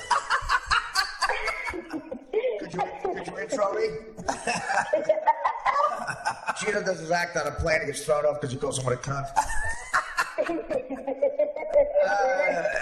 Stuttering John. Dude, he smelled so bad. He smelled so bad. John is half Puerto Rican and half Danish. And I got in his car once, which stunk like a Puerto Rican baby had shit there. And then rubbed its head in sulfur. But he's Puerto Rican and Danish. And his joke about that he still does is, I'm Puerto Rican and Danish. What do you say? I'm a dick? I have stick half Danish. I'm a dick. That's a joke he says. Yeah, exactly. Then he says he wanted to split the check in the early days of Stern. He wanted to split the check evenly with me. He would go up there and say that joke and then go, Gary's teeth can be in a wheelbarrow. Artie's fat case is getting his Artie. Then I'd have to do it. I'd do an hour and we're splitting $10,000.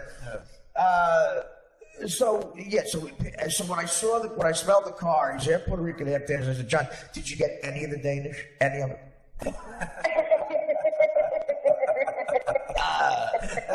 So what happened? What you got close to? Was he wearing flip flops? No, he was wearing a Canadian tuxedo and. Oh, what? What does that mean? What's that? Well, like he was wearing a denim jeans, denim jacket, a t-shirt, and. What's a Canadian tuxedo? You go to the dry cleaners for free or something? No, that's what they call a Canadian tuxedo. It's jean jackets and jeans. I've been accused of doing the same. I will say this though. Here's the thing. This is what was funny about that. John, in true Stuttering John style, still thinks he's super famous, and showed up late to the show. But the funniest thing was watching Bichetti have a fucking heart attack. Oh, so Bichetti had a stretch. Yes, Bichetti was freaking out. Where is he? And then who was that? Dave, what's the name of the girl that was with him? Stacey Pressman. Yeah. Thank you. And she was listening. She said, where's John? I'm like, Why are you asking me? I don't even want to fucking be here.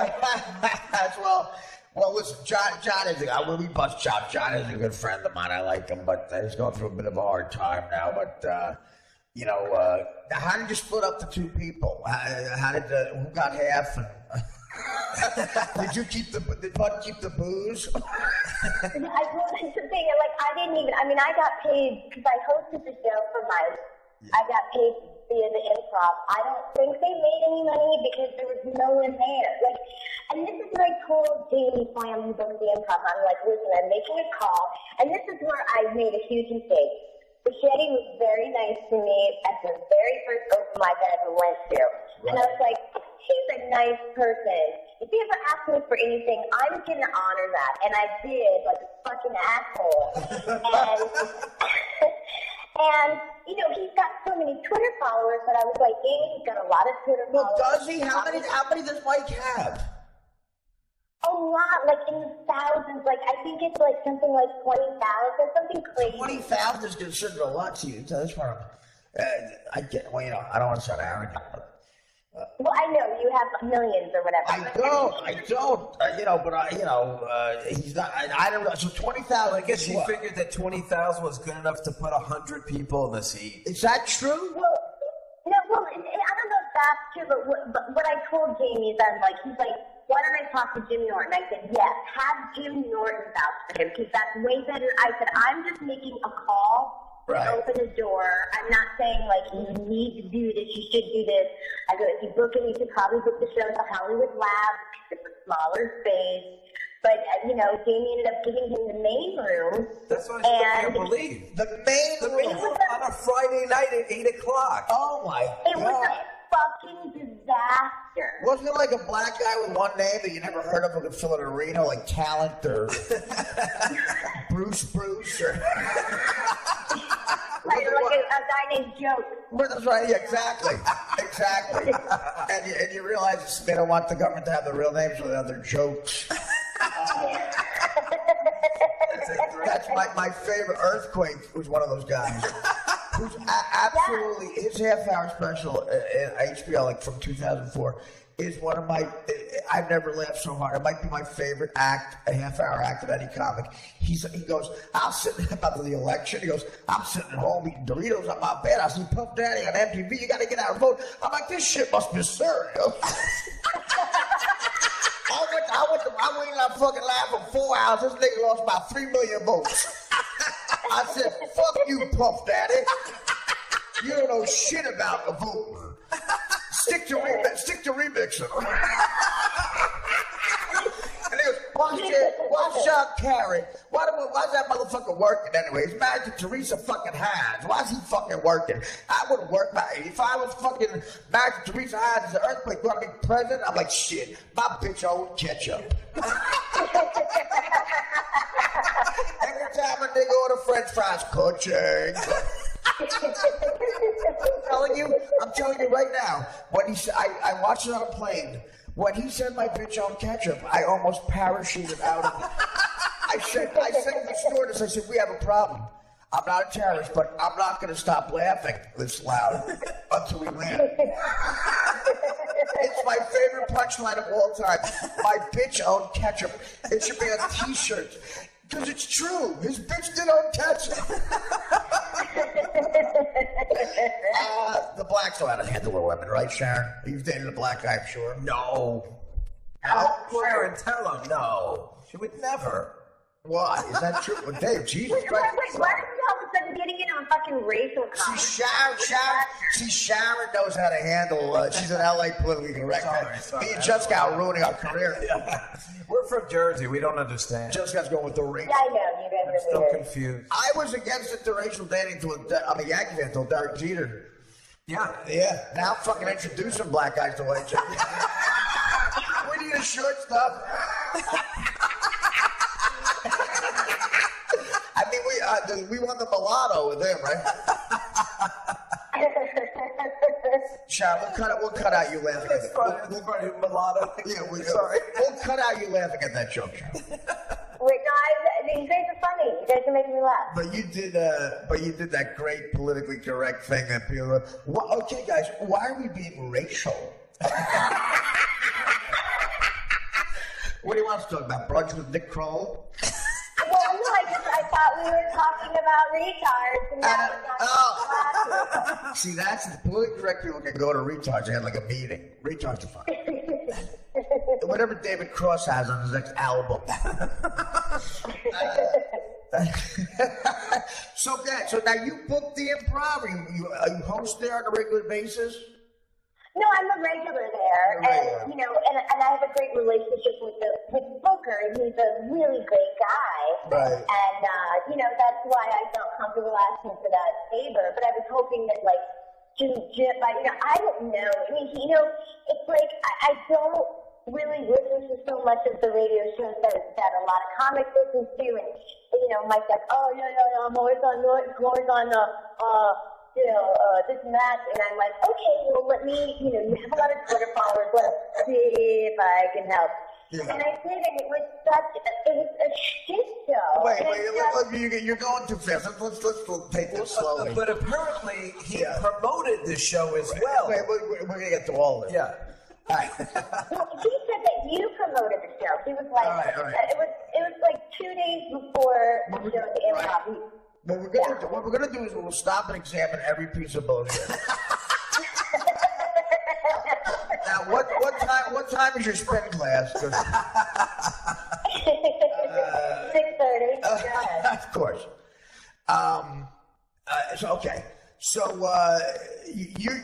So how does Moschetti get in touch with you? You still emails you, or how does he still get in touch? No, he sent me a direct message on Facebook. Oh, see, that's it. Now, people stay in touch with people too much. That's scary. You know, it's like, nobody big time in show business knows how to get in touch with me, but the kid from high school can fart a whole lot of love by Led Zeppelin. He's money from me. He DMs me, you know. Well, this is the funny thing. He DMs me. He's like, here's my number. Give me a call. I call. The phone's been disconnected for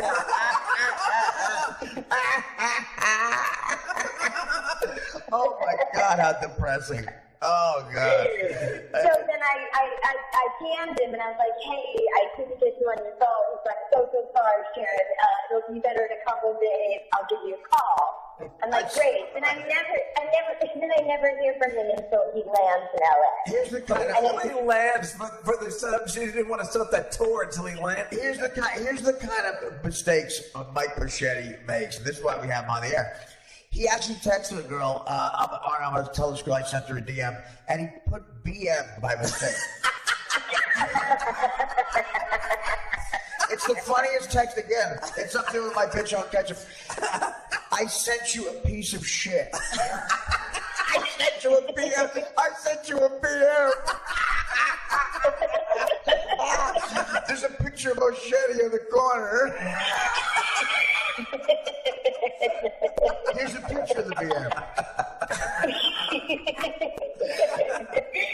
When's the last time he reached his ass, by the way? You know, like every time you look at him, you say he's got to have a filthy ass. There's no way.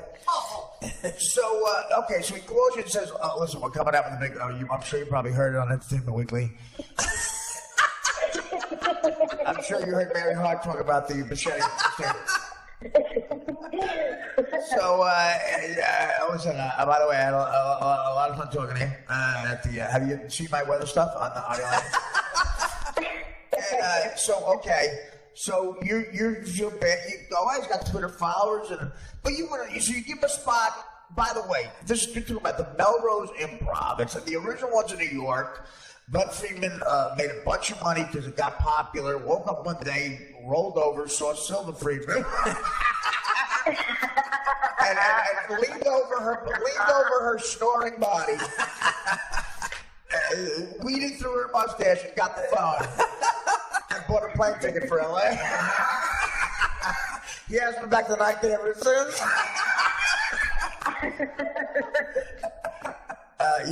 So he went out there, the Hollywood Improv, Melrose Improv. It's the play. Well, the first show we did was at the UCB Theater in LA. Right. Okay. Oh, okay. Wow. Yeah, he said UCB like. I guess they do, but you know, more people showed up to that show than they did at the Improv on Friday night. Of course. Well, UCB has that built-in like comedy nerd. The point is, he promoted a tour, Right. which And there was wasn't. no tour. There was no tour until he was hoping that Sharon would be his road manager. By the way, you know, Springsteen had a tour T-shirts once in '84. I bought it. He had every city. There were long sleeve shirts, like cotton shirts. Every city they played was down the arm of the shirt. Boschetti and Stacey had one. It was a cut off T-shirt.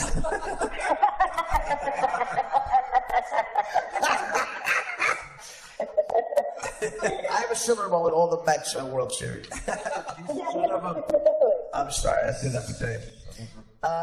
All right. So you say, okay, you can have a Friday night spot at the Melrose Improv. That is like, forget it.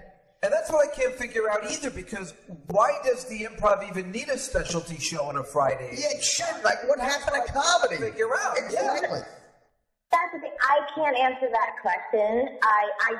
I think that, you know, I guess they counted on him to pack it, and then I start getting messages from him on Pack saying, can you invite your friends? Can you promote the show? Can you invite your friends? Can you promote the show? That's what Boschetti said. You like this shirt? You said you counted on me to pack. I did. I packed. Yeah. They call me a super pack.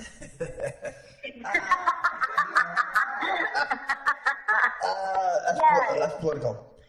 That was very funny. Okay, so listen. So now you vouch in a sense. Now in the mafia, when you vouch for somebody, if this happened, you know, you'd be dead, Jeff. I would get killed. You would get. I would get. That's what she's I would worried get about. Right, but in the comedy sort of version of that is now you have to go on tour and open for Sinbad. You have to pick out Sinbad's shirt. I mean,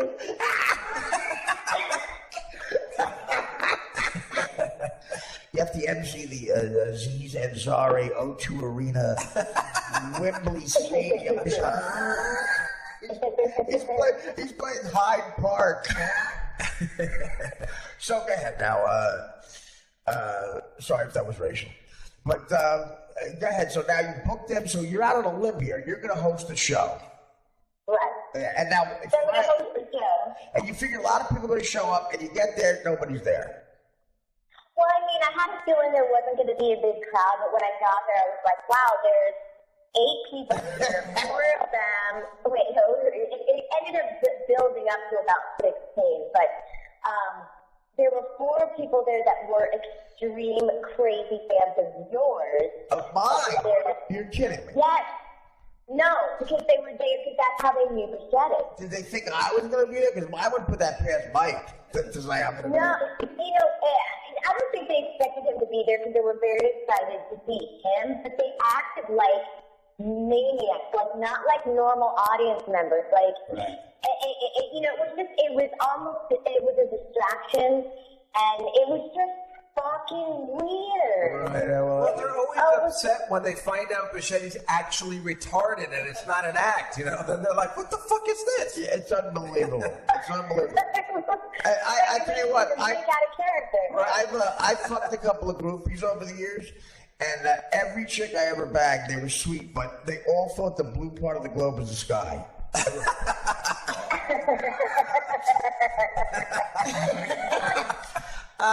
So anyway, okay, so you're out of now. So first of all, so the audience has only 5. There's only 5 more people in the audience than there are people performing. Correct. So what is the lineup? You're hosting, and how's it go? Oh, well, let me tell you, they stacked it with powerhouses.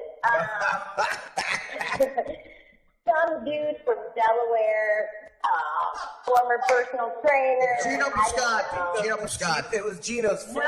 No. No, when you have it wrong, Gino, it's future personal trainer. Right. That kid from Delaware was a friend of Gino's, right? Right. Yes. Future car wash manager. Is a friend of Gino's that also works the days he can't do that trivia contest out there. Yeah. I mean, I didn't know when we went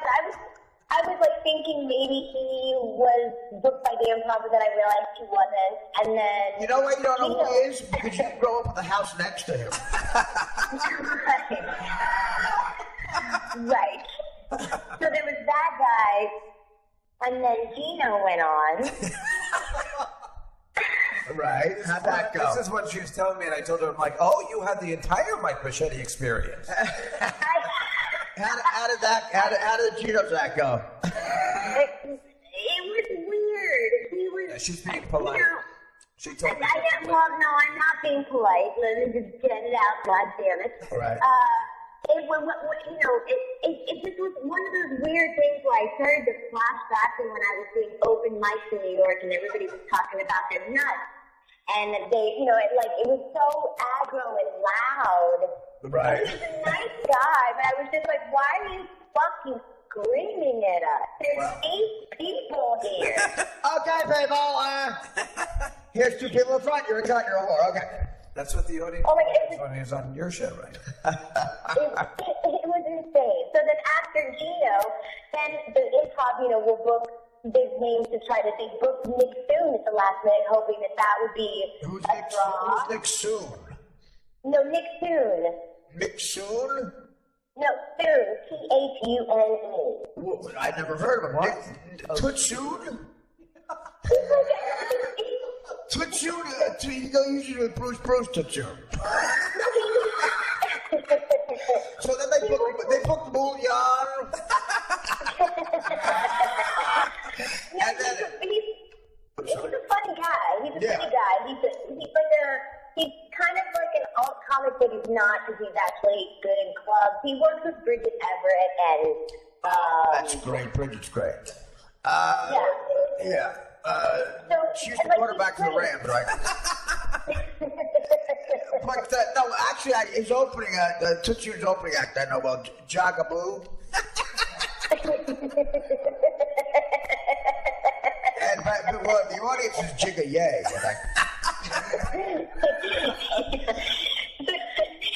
So he went on and he was funny, but it was weird because he wasn't getting the normal reaction because I think at that point the crowd had gone in. Now, was he very upset? Like, he got away. Listen, Nick Tootsie is usually gets, because your firm's up in the third person, like, Tootsie doesn't do this.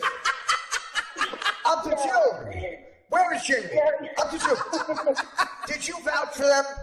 You know, Tootsie has, the Tootsie has a spot at the Comedy Magic Club. Janitors give me a ride there in a 1932 fuck-a-baker. No, you would love him. He's really funny. He's really funny. I love black comics. No, he's not black, he's white. Oh, that's racist. Tootsie is white. I'm just saying, he's a white guy, but... Yeah, man, Tootsie about it. Yeah. I gotta get Tootsie a ride, I think. I'm sorry again. So how many? But this is Chris with a lot of comedians, big lineup. Oh, it was a big lineup because and because Mike, bailed after 3 minutes. Okay, now when did Mike go on? Mike went on. I don't remember if he went on before. This is when I started to spin out, so my memory starts to fade a little bit. But I think it was Stuttering John and then Mike. I don't remember. It was either one or the other. Right. But what was the laughter? You were laughing so hard you couldn't tell. Yeah, it's like I just was in the back with the Avery Kirsten, who he runs lights there and he plays the piano there, and he was like, "What the fuck is going?" He looked at me and goes, "Who the fuck are these people?" Yeah. And I said, I actually know them, and I'm sorry, and I owe Jamie, I'm in trouble. Well, you should say, you know what you said to the guy? Look, you run the lights. I'm no lighting expert. I don't want to step on your toes, but I turned them off.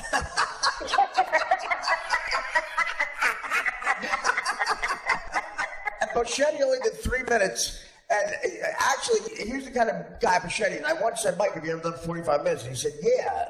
And I booked him, and then I realized he counted from 1994 to 97.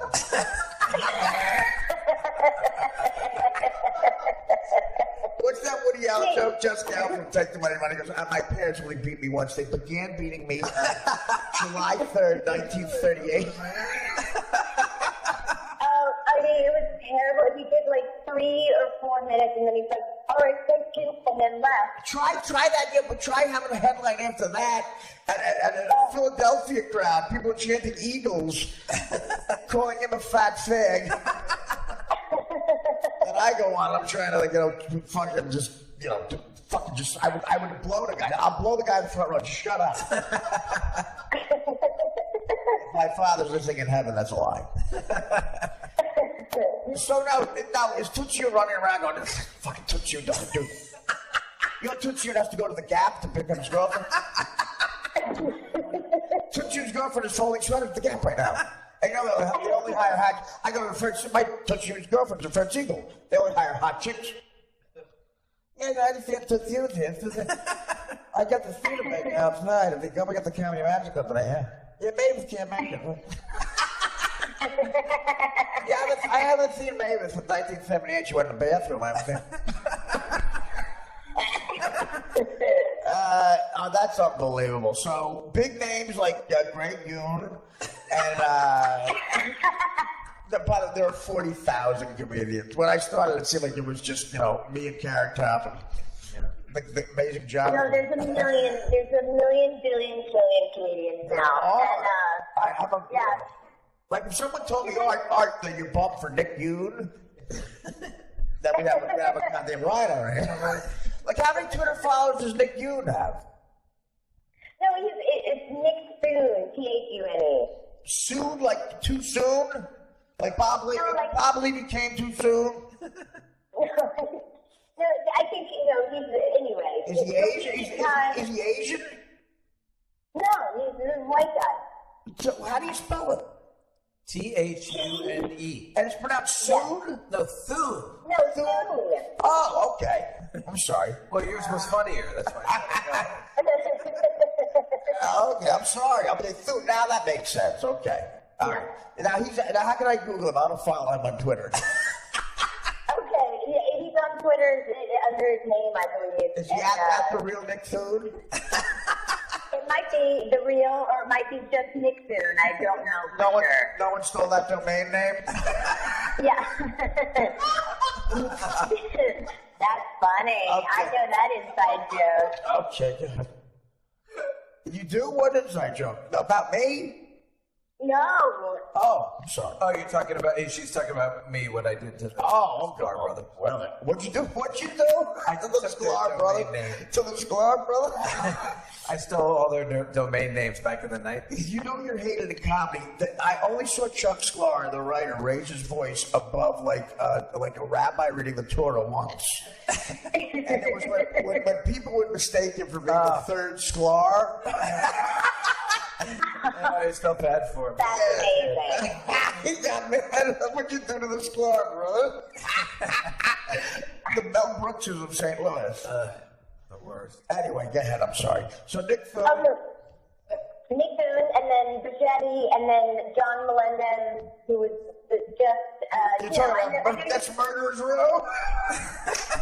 He was just, he just started telling stories about how he used to be on Stern in relived bits that he did with, like, hidden camera bits, the red carpet bits, and we were all like, and? I mean, it was just kind of like, so it's me and Morton down. Oh, wait a minute. You know what? Now I know who Nick Soon is. I knew that name. He's actually a hero amongst a lot of young alternative comics. Totally. Because he's so edgy. And whenever someone says something offensive, they go, too soon. That's all you do at UCB. How'd you hear about the earthquake? Too soon.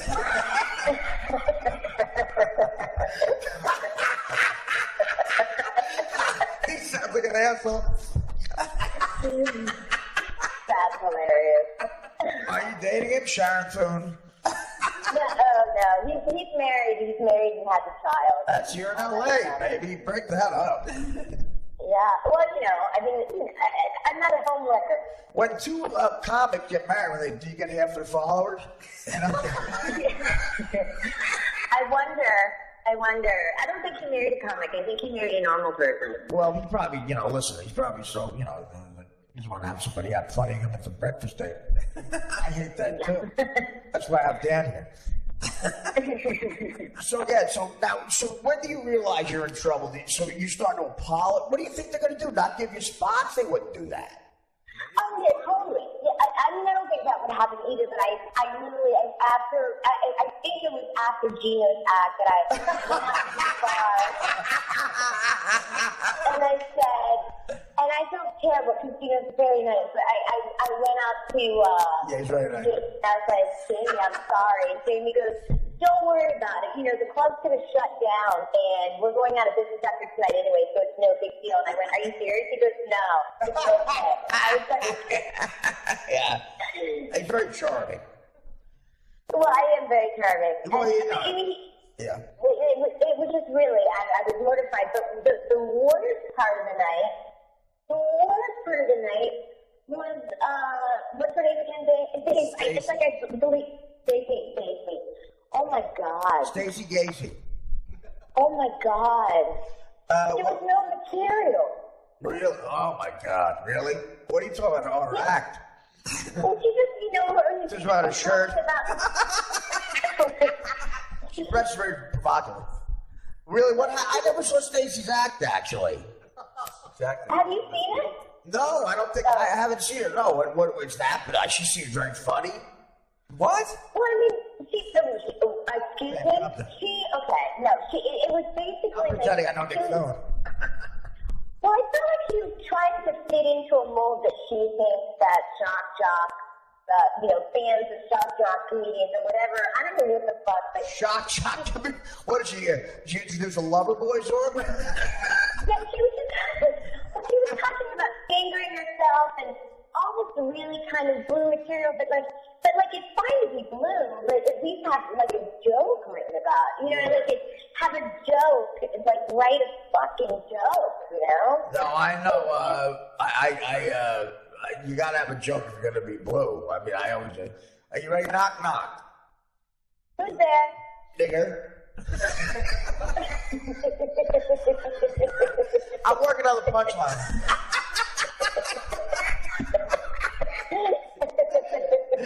You see, you're talking to people who've given up. He knows. I played that for Godfrey, and So at the end of the show, I mean, after the ovation, who closes? Who had to close? Stacey closed. Yes, that's what I'm trying to tell you. She closed. Oh my God. Oh. It was 15 minutes, which is not a long closing spot, but it was 15 because they put 500 people from Baltimore on the show. It was 15 minutes of just her talking about finger banging and all this other stuff, but with no punchline. And it was very weird. And then afterwards, they were like doing shots and like, we did it. This is the Don't Fuck With Me tour. Are you kidding me? No, they don't. No. See, some people are that delusional. No. They're that delusional. Absolutely. And then they got into an Uber. They didn't even say goodbye to me or thank you to me. Got in an Uber, just took pictures with the 3 fans or the 4 fans that came. Took pictures in front of the Improv and then left. And then I get a direct message from Bichetti thanking me and like, we know, hopefully the Improv will have us back. We've got to do this again. And I'm like, you're lucky I haven't blocked you. I was it was so bad. I mean, I just felt terrible, and then that's when I was like, I've got to call Jessica. I can't. I was having flashbacks. I was like, what is this with my life? I was questioning everything. Bochetti's like telling you stuff you don't care about. Like, listen, I can't promise. We're so grateful. I can't promise. I might give you a shout out on Periscope.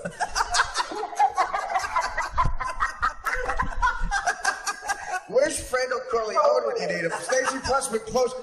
God damn it, Stacey, you don't come to LA and treat a guy like Nick Thune like that. Nick said Nick Thune's time to call him when the party starts.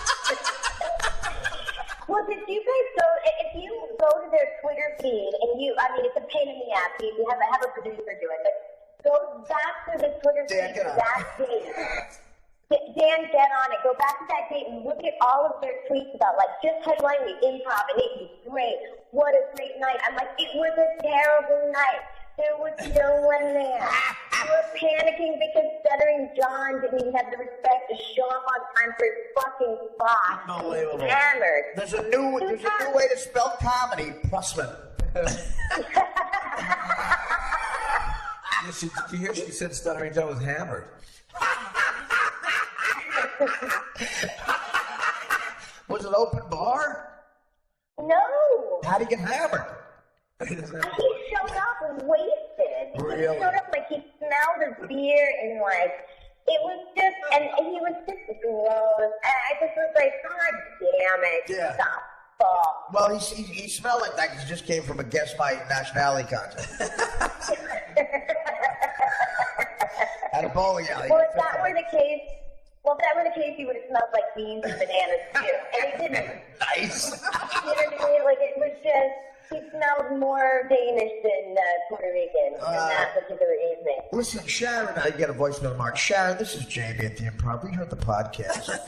And the bananas thing, Bud's a little, listen, there's a lot of clubs in town, and you're very talented. Why don't you get on the Pressman Boschetti tour? You know, having said, I heard an amazing thing about Zappa. Did you like Zappa at all, Dave? I mean, I don't know. Not particularly. Yeah, I mean, I didn't really know from him. it's like someone tells you know about jazz, like you don't know about jazz. I liked when you hosted Saturday Night Live that one time, a long time ago. Right, he was a guy who did more fun things because the thing he was famous for, I didn't love as much as what he did because he was famous, that type of thing. But I heard the most amazing thing. His band was called the Mothers of Invention. Did you ever hear Frank Zappa, Sharon? Yeah. Okay, so the real avant-garde type band. There were 12 people in the band because they had horns and stuff. They did a gig early on. There were 12 people in the audience, the same number.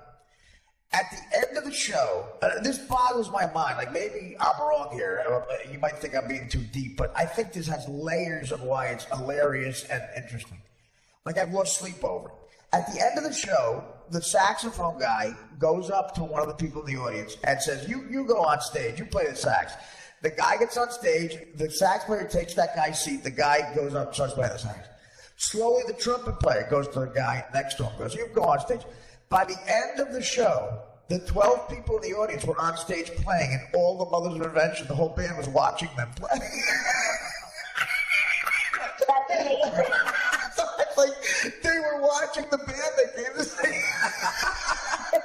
They were playing for Frank Zappa. And then the Mothers of Invention didn't leave until like they got awkward, like they put the lights on. That's just amazing. That's an amazing thing to do. I guess I'm alone with this. But No,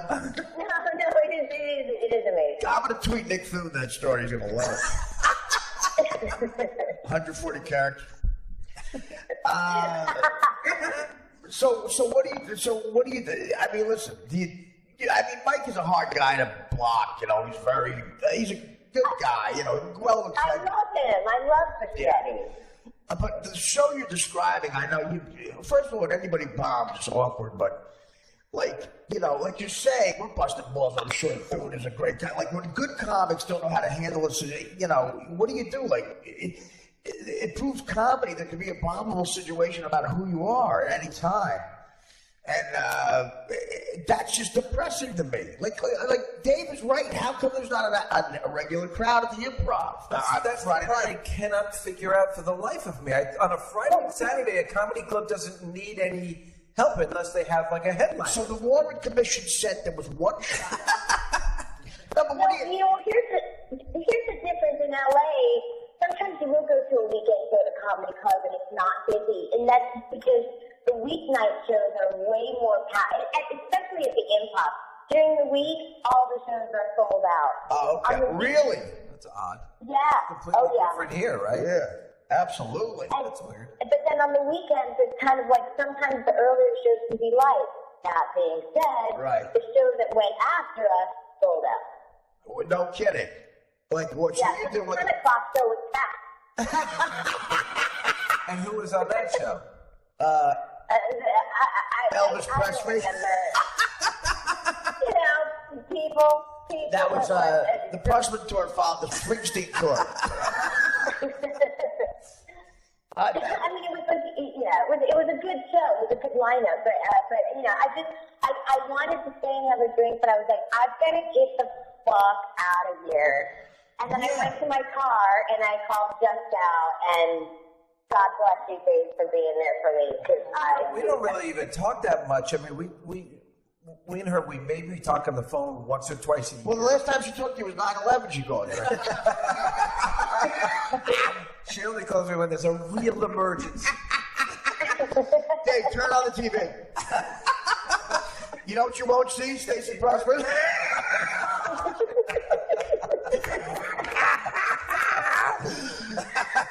The last disaster I called you about was on television. This one isn't. well, it was either Just Out or Natterman, and Natterman has no sympathy for anyone. Are you kidding me? You called Dan Natterman? Of course I didn't. No, she thought about it. I'm saying you have Dan Natterman. Like you do call him. When's the last time you called Dan Natterman? For what? No, I never called Dan Natterman. When do you want? I was making a joke. I'm sorry. I was punching Just Out balls. Well, you seem so cool. I said maybe it's a chick who calls Dan Natterman, but I never met one before. No, there's not. Natterman's, listen, he's a good guy, but, listen, not exactly a young Bob Redford.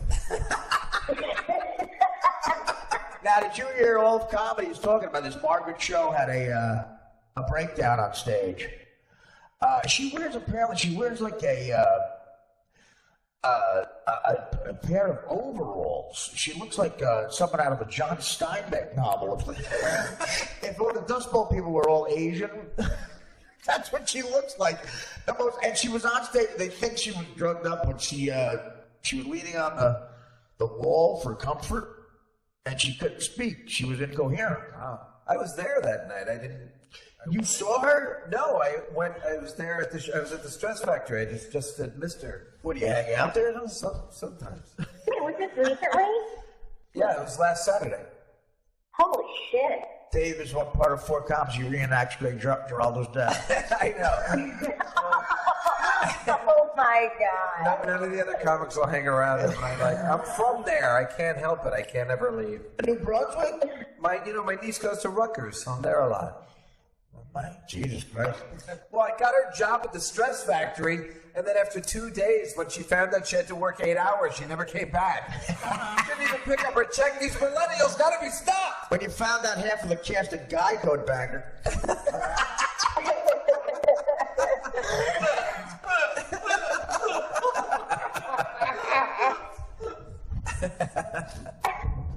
So no Guy Code people showed up? Oh, at our show? Yeah. They do. Now, who's your favorite Guy Code, Girl Code comic? I don't watch any of that shit. Yeah. Well, I saw one do 6 blistering minutes at the Comedy Store once.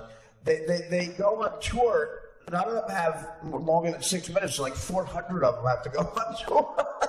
You used to have them all on your TV show all the time. Yeah, because I didn't book it. I know. Some fucking flimsy motherfucker in LA I never met for $100,000 a year to get people have to learn to pronounce their name as they're coming out. Honestly, the young kid, the young producer who wasn't Dan, would go, Artie, great comic on tonight. She's headlining at Mr. Biggie's. And in North Carolina, she does 6 minutes. Then her friend's coming out. She does 6 minutes. Another friend's coming out. Does 6 minutes. Stuttering John's coming out. He does 2 minutes. And then they come out. They're just shocked. I told them the same knock joke to her. She was shocked. So what's going on? So we got any plugs or anything? I mean, do you tour? Do you go on the road? No, I don't go on the road. I stay in LA because I work in production. That's how I really pay my bills. Your podcast. Oh yeah, I have a podcast called Daytime Justice, and it's behind the scenes stories on court shows and reality shows, and I get some really good guests and interesting stories, and sometimes I get real crime people as well. What do you so mean? Kind of Like criminals? No, the law enforcement people. Oh, okay. That's it. Yeah, like, it's interesting because, like, I met this woman named Carrie Steinberg, and with the Innocence Project, she was able to get her son off of death row. Carrie, a person named Steinberg was on death row? Her son was. Can you believe it? Her son David? Yeah, her son was afraid. He bored people to death. Now wait a minute, Artie. That's just wrong. Yo, this motherfucker, my son died because some man was telling a story about directing the Mary Tyler Moore. Artie, please. Now, Why don't you like the charming and witty? You understand? My son's from Compton and was in shock when he heard Bob Newhart's Professional. He had a heart attack. David Steinberg is on death row. He bored Well, if that had happened, they would have never fought to get him off death row. They would have just leave him there. that comic show. Not my fault. The mother's brother's show. Hold it right there, motherfucker. He committed suicide right in the middle of my Don Rickles in Europe story. That's hilarious. Oh, God, that's fucking funny. So is it a black kid named Steinberg or no? No, white kid. Yeah, what'd he do? He was framed for he was doing some drug dealing on the side. It was just weed, but he was framed for murder and was kind of set up because the guy who actually committed the murder, his dad works for the CIA, so they were able to pull a bunch of strings to get the wrong person put in jail. No kidding. So, yeah, it was pretty heavy. It happened in Virginia. But the kid got off. He's free. Yeah, but not after having been solitary confinement for many years. And he was like, I think he was. I don't remember the specifics of the case, but I think he was 19 when he was jailed, and he just got out like last January. Oh my! So he was probably in his mid-20s when he got out. And then the It judge, took a long time. the judge had sympathy, I read, because he started Second City.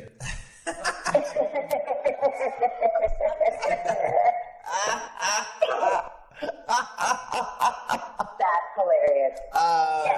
Sharon's really cool too because She sounds amazing. She sounds very cool, by She's the in way. my football pool, and we have a trash talk board, and all she always does is like, Jessica's a faggot. He's like, Does she say any jokes? Well, she likes to. You know what, Dan? Now I see what you're talking about. No, because she likes the Dolphins. I like the Jets. All right, again. You know what, Artie? Don't even start. So, I got talking about racial. I got the original improv. You know what? One of the jokes I told at the improv when I first did stand up there. I was 19 years old, July the 12th, 1987. And I'll tell you what Silver Freeman's comment was. I got booze and moans. Oh no! Remember Mark Clayton and Mark Duper, the black receivers? Mark Duper had a speech impediment, I think. I said on stage, I said, "Hey guys, did you realize? I just read a magazine the other day that there's scientists in Florida that are teaching certain dolphins how to speak, and Mark Duper's." Silver Freeman goes, I said, "Do you have any notes?" I booked up. She goes, "I only give notes to people who pass the audition." Oh, that's what she did And to me too. I said, "Okay." She goes, "And by the way, why not Dan Marino for that joke? Why not use him?" Yeah, I'll try. That'll fucking work. I'll try if I'm ever doing it at Mark Duper's house.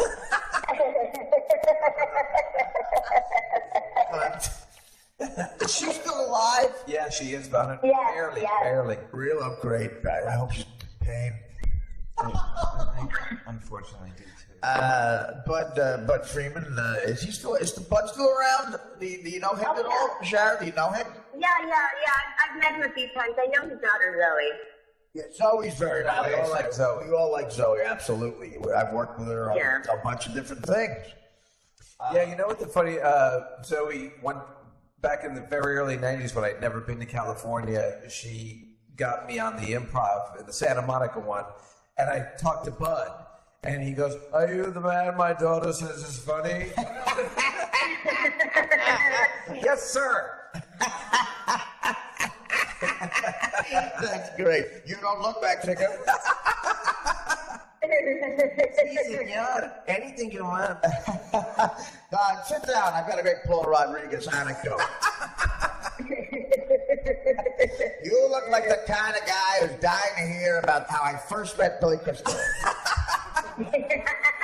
Yes, sir. Yes. I told Rob Williams, why not try a bowler tie when you're promoting toys?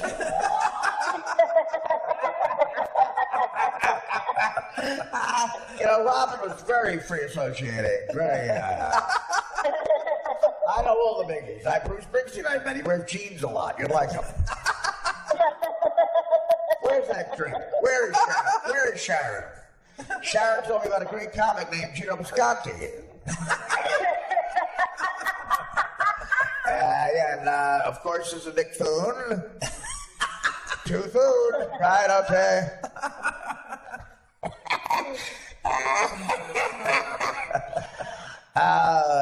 He does a comic, Amy Bipolar. Very funny. Then, of course, Mike Boschetti, he's the bucket and then KFC.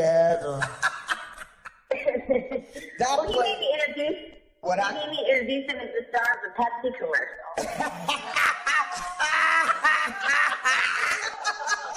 He's an extra to Pepsi commercial. Wait, why is that funny? Because Using it for years. well, I guess you're not like the other 200 people in the country who subscribe to the Artie Lang podcast.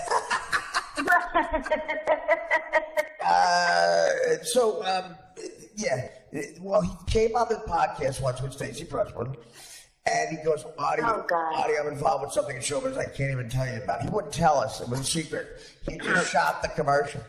And during the commercial, he tells us, well, here's why I can't talk about it. Very big, he goes, Artie, a very big director did this. And I guess it's Lee Daniels who directed the Butler, right? And then he did the black show about the rapper now in Chicago, right? Yes. Okay, so he does that. So he says, I can't talk about it. I'm like, Mike, why can't you talk about it? And he goes, because it's a surprise commercial. And he goes, okay, fine, we'll talk about it. Congratulations. It looks like he walked by a Pepsi shoot. And a camera guy twitched.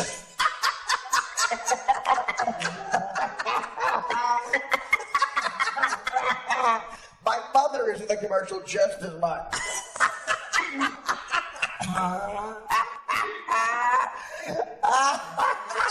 That is hilarious. Yeah. You know what, Mike? The fact that you're in the commercial after an air is still a secret. Artie, you make fun of me, Artie. Yeah, he was like, I just went to the commercial spot to introduce me like that. And I'm like, okay. And then Stacey had all these credits, like the Red Light Show, the Howard Stern Show, Opie and Jim. She was on Stern, Stacey? I don't remember. Maybe she was. I think they might have been on the wrap-up show. Yeah. I don't think. But if you were on the wrap-up show, don't you have to say I was on the wrap-up show? Yeah, that's the thing. I don't think. Well, she might. We got to think of least funny, biggest tits. But that was Boschetti. Maybe she. Maybe that's what I kept questioning about that too, because maybe she was in the green room when he was on the show, but That's I what don't think they knew each other when he was on the show. That's what's great about America, Dave. You can question that. I have to. Right. I have to push back on that push pull. It just didn't add up. No, it doesn't add up. So he came in with a big secret, and Bud Freeman, how's the martini, Sharon? Looks like we've got a new host. Oh wait, what's that stench? That stuttering John. It smells like Puerto Rican. The smell of funny and Puerto Rican are the same tonight. That's so great. I get how is Bud Freeman so rich? Just from booze? I mean, just from owning that. Mark Muller, They have the the special TV show too. Yeah, that's right. The A&E at the Improv. Did you ever do one of those? Probably managed a couple of people. Oh, too, okay, that's all. right. It's all thinking. I don't know for sure. Yeah. I never. Wait, who, Bud? No. I didn't do think anything Bud at the Improv. I did the Carolines one. Right. Okay. All right. Well, sorry, Ed Sheeran, Bud. You say, how well do you know Bud? Telling you, I don't know, but I mean, I've met him a couple times, but it's not like I hang out with him. And when I moved to LA, he had sold his controlling interest in the club to Levity. Oh, and so he wasn't ever around, you know, it was the Levity people, and now there's, you know, James Lamb is there, this girl Paige, I'm forgetting Paige's last name, I think it's her, Paige. Her last name is Turner. You Paige Turner. She's a real I gave her that name. Artie, I think it's a lot like the way we met at Catch Rising Star, where Rick Newman wasn't involved anymore, but they made him. Well, okay, yeah. You know, made him. Well, he liked hanging out for Right. like pussy. Well, yeah, he's not an idiot. It's the Pat Benatar residual pussy. He ended up getting married to one of the waitresses. Did he really? Yeah. Well, he was saying, listen, yeah, Rick Newman was a lady, but he just hung out with him. He stepped on a pussy bomb. He got hit with some shrapnel. Sharon, have you ever dated comics? Like on a full, like you ever had a full-blown boyfriend that was a comedian? That wasn't gay. That's a good question. Wait, did you date a gay guy? That's all she did. No, but Dave thinks every guy I date is gay. Well, I'm not wrong, am I? Well, no, not really. But, Wait. Does your boyfriend have a fitness table only in the house? No, he just says that because he wants to bust my balls. I dated one comedian, but he doesn't do comedy anymore. And it was like a year and a half. Was he a drug addict, ACT? No, he's not.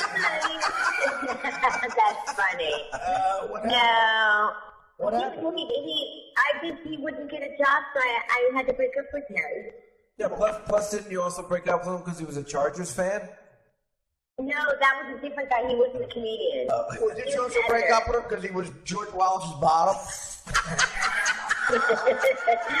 I love George Wallace. So every guy in Santa Monica Bowl. So great. I love George Wallace. How could you not? He was going to be in my sitcom I wrote. Really? Yeah, me and Sam Simon and another guy, Frank Sebastian, we turned in a sitcom to NBC. It's a true story.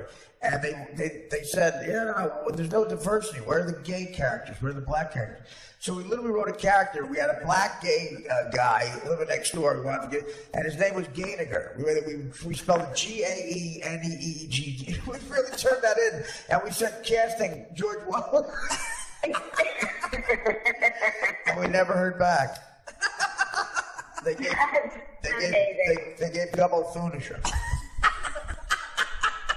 That's hysterical. How long ago was that? This is 2 weeks ago. No, it was 2002. 2002. Oh, okay. Yeah, Machete was only 51. I can imagine Machete telling the other people on the tour, I got a real connection with my friend Sharon. She was abnormally nice to me. I had a boil lance that she gave me a Band-Aid. And she likes all my stuff. And she's gonna get us a show at the Friday night show. Yeah, I just can't. Well, you're a good person. I can't believe it happened. You're a good person. I'm a good person. Yeah, you are. You clearly are. And you know what? Dave was right. You might have the best sense of humor. What a laugh. And she does sound great. Yeah, so many chicks are uptight. Like you do. You sound very, very nice, very funny.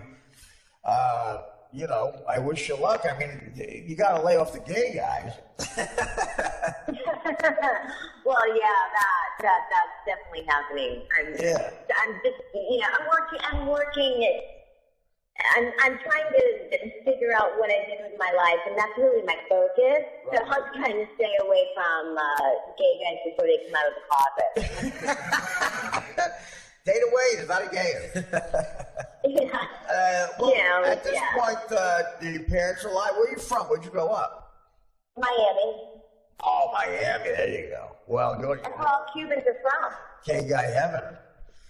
Yeah, I know it. Yeah, so are you politically going to vote for the Cuban Ted Cruz? Fuck no. No? Are you a political person? person? I'm not really a political person. I mean, yes and no. I mean, I always vote if that means anything, but I think I'm going to vote for Bernie Sanders in our primary. If you always vote, in my family, you're considered like a U.S. senator. I would love for a Cuban guy to get in, like the State of the Union address, if something's wrong, the Speaker of the House goes, Mr. President, you got some splaining to do. Here are the unemployment numbers. Well, that definitely would have happened with Marco Rubio, but not going to happen with Ted Cruz. I cannot wait to find out who all these girls are that he fucked. I cannot wait. You know that's probably true, yeah. Oh, we know it's true. The National Enquirer is always right with that shit. That's how John Edwards lost it. They're on the money with that. You're right. Absolutely. And Yeah. Marco Rubio now, he rents out his ears as rafts from Miami to... They were abnormally... There was one interview where I couldn't stop. Like, if I was on an hallucinogenic, I might have jumped off the balcony. I couldn't stop looking at his ears. They were, like, talking to me. Yeah, there's elfin ears. He has, like, pointy huge ears. Exactly. Like Oh, my Yeah. God. Oh. Well, listen, I mean, so did you grow up wealthy in Miami? You sound like you come from money. No, not at all. I come from nothing. Yeah, well, everybody said, like, damn, my producer comes from I just found out I'm going to be inherit a boatload of cash. What? No. We're talking 9 figures. And you dress like that? Yeah. And you share clothes at a gym? Let's ask the girl, Sharon. Wait, Dan's loaded? Poor Dan. Yeah, Dan's loaded. Absolutely. Fuck. Well, he's always been. I always knew it. And he dresses down. He's very, very sneaky. Well, Dave told me my whole life since I've known Dave, he told me, fucking start fucking famous people, date a rich guy, Right, like yeah. what are you doing? It's true. Nothing wrong with that. Nothing wrong with that at all. You No, know, there's nothing wrong with it. I Right. just haven't managed to make it happen. you can fall in love with a rich guy.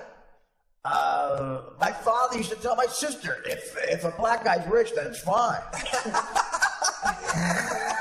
Uh-oh. What happened? Is it a siren? What happened? I think I just lost the call. We can still hear you. What call? Oh, I listen. It's a little help for my friends. What's that? Is that your ringtone? Not me. Is that Pachetti, how he does comedy? Wait, did you guys, that was weird. Did you play that music? No, what is that? Oh, I just heard a Beatles song. It I just know, went too. out for a few seconds. It's We actually heard it too. What does that mean? Ringo sings that, yeah. Well, what does that mean? Was that you, Dan? No. Was that you trying to change the subject from your rich stuff? That is weird. What happened? I don't know what happened. Was it my racial joke? You were trying to get away from that? No, not at all. I was all ears, and then that weird music happened. I was like, uh-oh. I lost a Sprite audition because of you. Sprite doesn't appreciate your racism. Yeah. Well, I don't know. I could talk to you all night. Absolutely. Oh, that's so sweet. All right, well, I should go to bed because I have to get up and work in the morning, and I just took a Xanax. It's a good man. Oh, Jesus Christ. I'll put my foot to sleep with that. No, that's they knocked me out. I just take a half of a little one, and it fucking I pass right out. You ever at a Miami party with a little blow around and see some like a guy in the heat accidentally kill a hooker or something? No, not at all. I wish I had though, but no. I watch Narcos though. That makes me happy. Well, I mean, listen, honestly, but you, Dave, she is cool as hell, man. And I can't believe the story is so relevant. We gotta, when Mike comes on, I'm sure he'll hear this and tweet about it. Oh, I feel terrible, but No, don't feel whatever. Don't I feel won't bad. feel bad. No, I'm not going to feel bad. No, you did the right thing, and you just listen. It's not like you told this on. I mean, let's calm down. This is not the Tonight Show. Mine and Dan's cousin. Plus, you told us everything was the truth. Yes, it was, and you are great. You're fun, and you see something else, call us. We'd like to have you be a correspondent. Oh, thank you. Yeah. I'll take you up on that. Absolutely. That could lead to you being the best boy. Well, thanks, Sharon. I appreciate it. Dave, great call. And be well. We wish you luck. Hopefully, we'll see you down the road. Thank you. Thanks so much, Artie. Bye, Dave. I'll talk to you guys soon. I'll see you soon. I'm opening for Nick soon. I'll be out there. I'll see you later, Sharon. She's cool as hell. She's great. Yeah, she's What a sense really of humor. pretty. Yeah, she laughs. Got a pretty girl laugh. I know. Yeah, she's cool. I know a pretty girl laugh. She's tiny. Yeah, you said She that. told me once that if she was 1 inch shorter, she'd be considered a midget by SAG standards. I dated a chick named Tiny, but we called her that. Like you call a bouncer Tiny. Well, we should wrap it up because Dave's late for work. No, I don't care. I'm having a nice time. It's clear he doesn't want to care. Archie, get the bullet and I stopped caring. I stopped caring. So. Well, I'm always up late anyway. I'm still technically a comic at heart. The best thing ever was, Dave recently did a show where he put on, he did The Godfather, but comedically. He wrote The Godfather script, and I was supposed to do it, I couldn't. And he, Buscetti was in it, played Luca Brasi and Destroyed. I heard it kill. It was like a kill. Russ Maneve did it. Everybody said, comics are honest. Like Maneve said, it was so fucking funny. And I said, it makes sense to me because when I first met Just Gow, he invited me to see him do 2 Odd Couple episodes to Catch a Rising Star in the 90s, the one on 28th Street. And my God, he did the Password episode, or which one? The David Steinberg one. That's right. And he did the characters. Right, he did the characters, and it was so fucking funny. I went to that going, I told my buddy Jimmy, I go, I don't know, because he's a big Odd Couple fan. I said, kid, I know he's a funny kid. I'm going to go support him. It's probably going to suck. I expected it to suck because someone tells you that. And holy shit, you knocked it out of the fucking park. Thank you. And this thing with The Godfather, it's even worse because if you do it the wrong way, people are going to get angry. Even more so than The Odd Couple. And I wasn't sure what to expect, so I didn't invite that many people, but word of mouth got around, and we got 3/4 full. This time I think it'll be sold out because the word of mouth is very good, but it killed from the rehearsal. Right. With the other comics were laughing, but I wasn't sure because I would just, I made a mock-up of it. If you make other comics laugh. Well, you know what I mean. It's just like I hadn't heard the words until I did them, how they were going to sound. It's funny to me. Right. But I wasn't sure because I rewrote it pretty much, And then Natterman, he was so annoying. Every time we'd go off stage and go back, he'd be like, I think you're onto something here. Like every time. What did Natterman was in it? Wait. What was that movie where... with Leslie Nielsen. He goes I just want to wish you both good luck. We're all counting. And he keeps doing it. That's what Natterman was doing. Natterman played Michael Corleone. That's great. And... Buscetti played Luca Brasi, got an applause break every time he left the stage. Oh, that's fucking Well, I'm not sure that could work 2 ways. And he played Fredo. Did you choke him? We're doing that in this episode, May 3rd. Wait, who played Fredo? Buscetti? Yeah, he played both parts. How can I not have him play Fredo? God damn it, Mike, we should have done this earlier. Yeah, so May 3rd.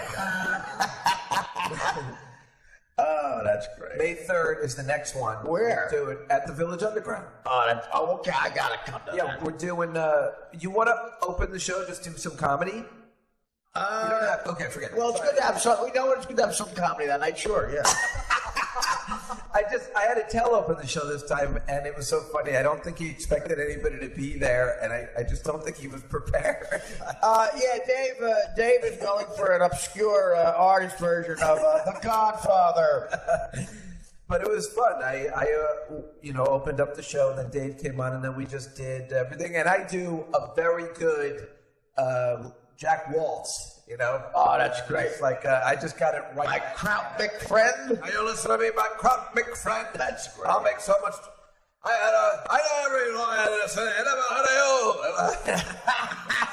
Can I play the horse's head? Again. Who else? Paul Mercurio was the narrator. I'm not sure about that. Oh, no kidding. I love Paul. Paul's a good guy. Yeah, he's a good guy. He did. It's funny in the rehearsal. He wasn't getting it right. It's interesting working with comics when you're doing acting because once the crowd's there, they seem to get it. But before that, they're idiots. You need a comedian. You need a crowd in a comic. Yeah, and so when he was doing the narration, and the narration is funny, he just didn't get it. And I'm like, oh my God, I've made a horrible mistake. No, but I'm sure if there was an audience here tonight, you would have been much better. All right, well, let's take a break. We can do whatever we want. We can end the Duplo. Let's take a break because I got a headache. I'll tell you what, though. How long was that segment? We got a lot down, right? Yes. If Dave wants to hang, well, I'll do more because I don't care. What do we have to do tomorrow, Dan? Nothing, right? Me and Dan take a dancing class. What do we have? You have a show at night, don't you? No, doing what? Aren't you doing Jay Okerson's show? I thought that's tomorrow. You said it's tomorrow. Today is Wednesday. Isn't it Wednesday night? Yeah. No, it's Wednesday morning. Oh, it's Wednesday morning? Yeah. No, it's Wednesday morning right now. Right. Is this how you talk to the naked kids? I don't want to. You said, do we have anything tomorrow? No, we don't have anything tomorrow. You know what I'm talking about. Don't get technical with the fucking... But technically, it's today. It's tomorrow. Yeah, tomorrow. If today is... Yeah. Jesus Christ. Wednesday night. Right. Tomorrow morning. We have nothing. Okay, thank you. And, well, I would... So as a distraction for looking at the cock, you probably said stupid gibberish. Listen, we have nothing to do today. What? I'm not looking at your dick. I'm not looking at your dick. You didn't see one guy with a huge cock. How many guys were in the class there? I think we had like 22 to 25 kids in the class. And you didn't look at one cock. Huh? You did. It's you prove your game by not. It's Dan. I would admit it because you're curious. I mean, you're forced into a situation that's horrible. Were you drugged? Yeah, that's fucking odd. You've met other adults that have done that have in your life, like didn't go to school where you went, who did the same thing. He's asking them that too. He doesn't seem to keep in touch with them. Did you meet anybody else, Dan, who did the same thing as you? Swam naked. What are you talking? Everybody in the class did. But Dan, outside your life as an adult, have you met anybody else? Yes. Who? When we did the direct TV show, people called in and said in their public school, Dan, they were all goofing on you. No, they were not. Dan, their name was at the real goofing on Dan. Besides the DirecTV fans, they don't call it. Anyone with a face that I know, an example of another adult where you tell that story and people don't throw up. Yes. Yes. Who? Name one. Carlos? Yo, swam naked too. You still do that? His name is Rob Ginniger. Was there ever like a rain day and you, with your work ethic, made it and one other guy made it so just the two of you had to do it? What did you do in the pool? Just wade in the pool? Like your shit? Did shit get in the pool? Like it's a shitty ass? Tell me you didn't practice the backstroke. It was a swim class. So you did the backstroke? Yes. So awkward. You did the backstroke. Yes, everyone had to. And your cock is out like a shark fin?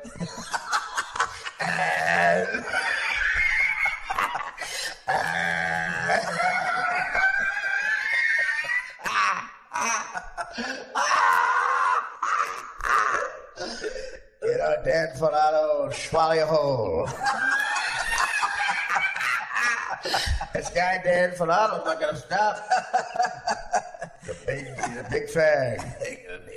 And you're gonna need a bigger cock. You know, Dan Fernando was 5'10". You know, you tell that chief in the water, you measure from the cock to the foot.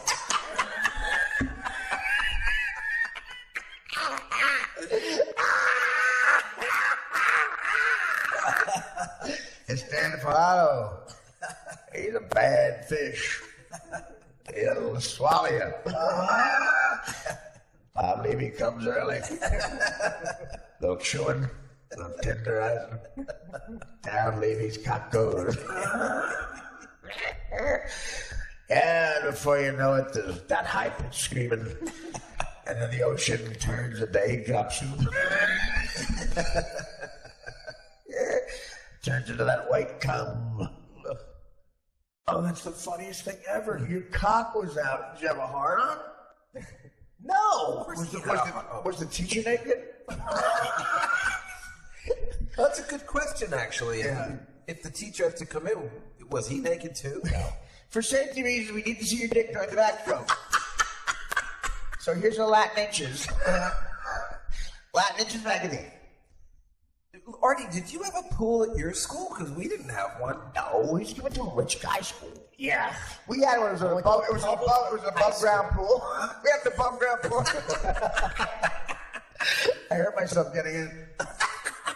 You had naked class. Kids jumping in with the balls getting cut.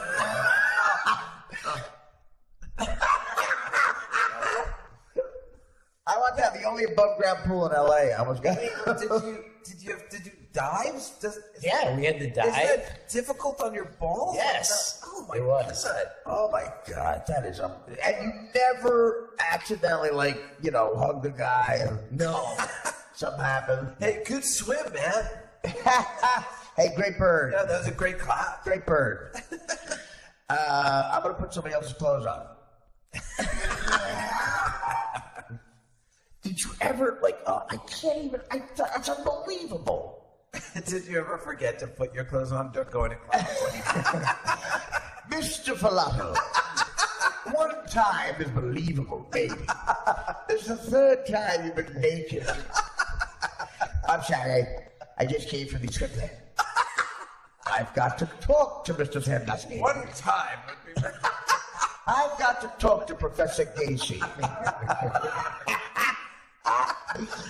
Is Professor Bundy in? Mr. Falato is at attention with if you know what I mean.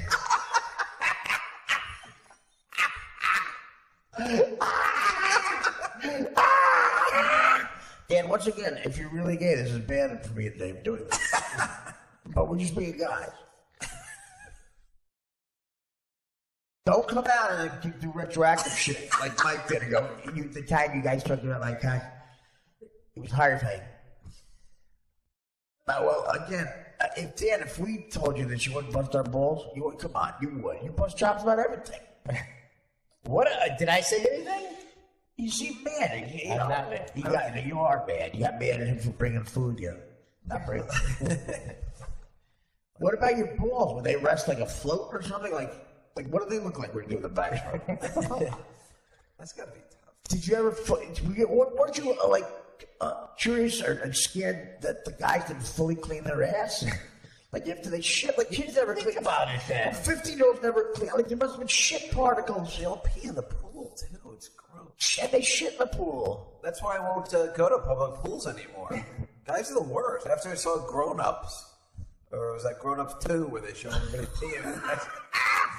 I'm like, wait, I never do that. You never hear I someone hear say. about guys pee in the shower all the time. You never hear someone say after I saw Grown Ups 2. I know. Well, I listen. just saw the coming attraction. Dad thinks it's normal so far. I didn't think it was normal. Oh, okay. Well, you had a lawsuit. Did you tell your father? Your father probably hated that. Your father says fag every 2 seconds. You said you got the wrong shirt. He's going, you're my fag. What did your father say when you told him you're swimming naked? Well, it wasn't just me swimming naked. It was the entire boys. What did he say about that? I It's just you that really be weird. Dad, we're not in Taft. I can't remember. I'll ask him. No, I don't remember. You don't remember your dad's reaction? No, he was just out of the service, so maybe What does that mean? Well, What the hell does that statement mean? That's why you didn't tell him because he was out of the service? no, I didn't know. What's he talking about, Dave? I don't know. I didn't know what. I What guess did he you was know? If you're in the service, Yeah, you have to problem. shower. Yeah. You're gonna have to shower a lot in the same area. What does that have to do with you being 15 years old swimming naked? I didn't make the rules up. I know, but it's not like 5 or 7. It's Yeah. Makes it so odd. I mean, it's very odd.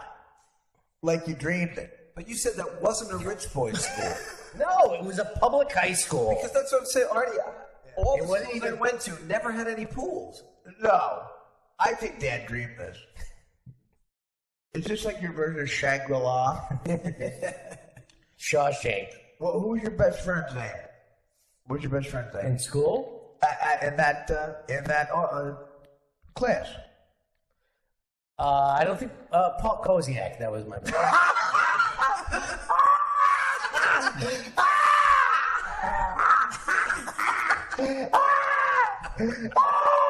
That's so funny. Because it rhymes with boozy. Oh, you didn't see. He said Paul Cozy. I thought he said boozy. No, I'm kidding. Dad. Did they know your middle name was Johan?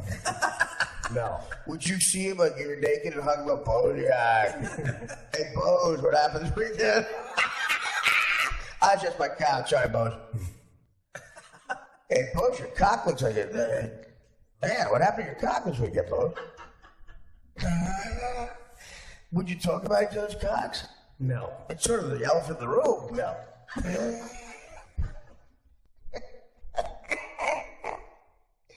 Hey, Boz, man. See, your balls are getting some hair. And that's when my other cousins moved out to the suburbs. So when I went to go see them in Buffalo Grove High School. Somehow it came up. I go, wait a minute, you guys get to swim in swim trunks? Are you kidding me? Wow. And they were like, They were shocked too. Yeah, At yeah. a school in like around the area. that was a rich kid's school. They went to a rich kid's school. You probably left your socks out when you blew the teacher, right?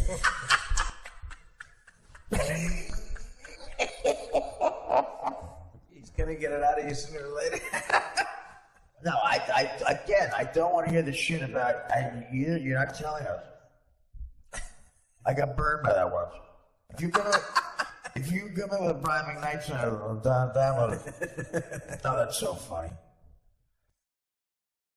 Why are you mad? See, I feel bad now. You're mad. I don't think he's mad. Yeah, I'm not the one who made the rule either. Who did make that rule? That's so fucking weird. That's child abuse. It really is. I think it's absolutely weird. I was horrified by Do you it. think it affected anything as an adult? Like, you do a lot of weird shit. Do you think it affected? Is that why you like the BBC News? Is that why you listen to NPR so much?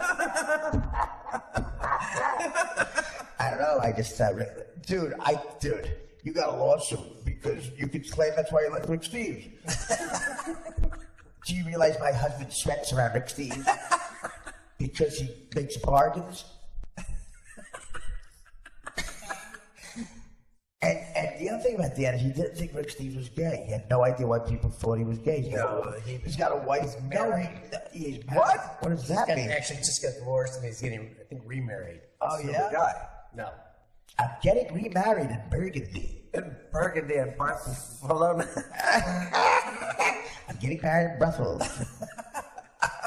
The evil bombers. I was going to go to Syria. I went to Brussels. I'm serious. I'm on the Stacey Pressman tour. See me on the Stacey, me and Nick Food on the Pressman tour. No, that Food with a TH. Pressman with 2 S's. C with a 3. She danced a lot of sweat in front of me. So what did he say? He was probably weirded out when you sweated and ran out. What you? Oh, look at Steve. Why are you sweating? And that was a chance for your 2 beards wives to talk to him.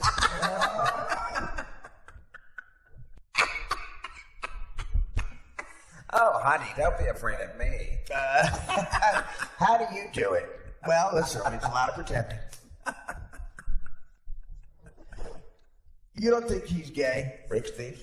I don't care. All I know is he writes great travel books. But Would that disappoint you? Hey, I mean, Would that disappoint you if he was gay?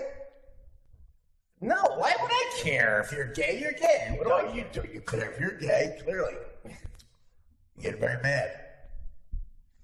so does he go on the show like Christopher Guest and the one with the theater, Waiting for Duffman, where he's like, well, my wife Bonnie and I. You know, is this guy? Does he talk about his wife constantly, but you never see her? You know, so she would be on some of the shows. Oh, she is on some of the shows. My wife and Russell.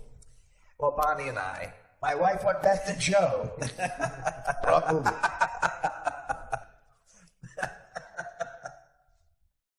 My wife's from Melbourne. I was traveling in Melbourne, and she's Australian for beard.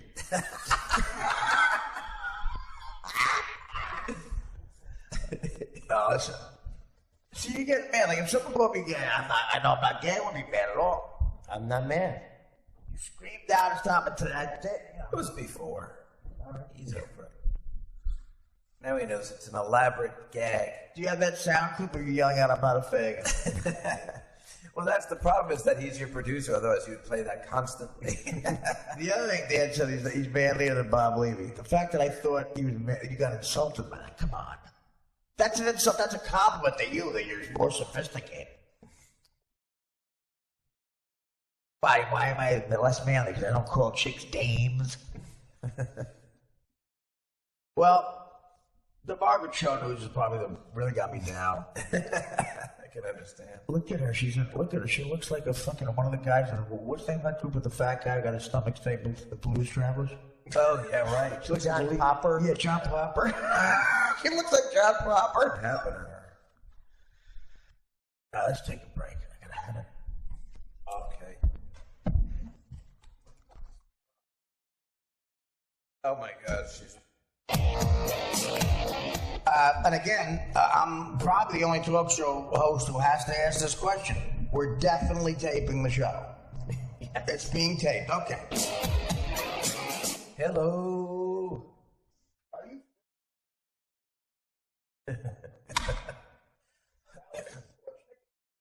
That's important. Okay. Welcome back to the Party Line Jerry Lewis Marathon. No, you can have it. I thought you asked if it was mine. Welcome back to the Jerry Lewis Marathon. On the top part is we've raised nothing. Yes. Yes. Boy, a lot of pledges came in during the Nick Thune talk. You know, a lot of people on Twitter are saying, Artie, you're going to mention something about Gary Shandling.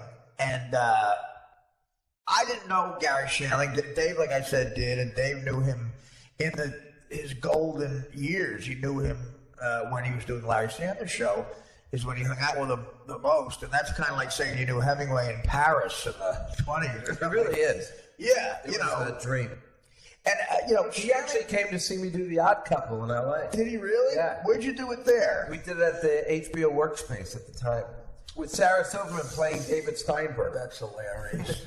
That's so fucking funny. David Steinberg got some sad news out in jail for boring 5 people a day.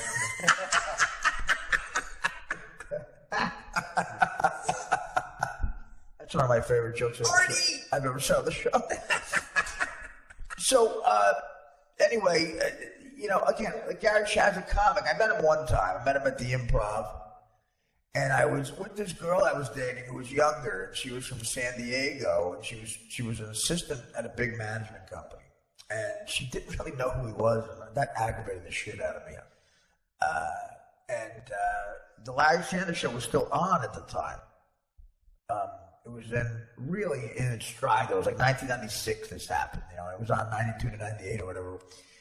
And I remember being so into the last season of that fucking show. When he fires Bob Odenkirk at his age, I almost cheered. Yeah, that was great. And, you know, like there was real drama, too, coming into it.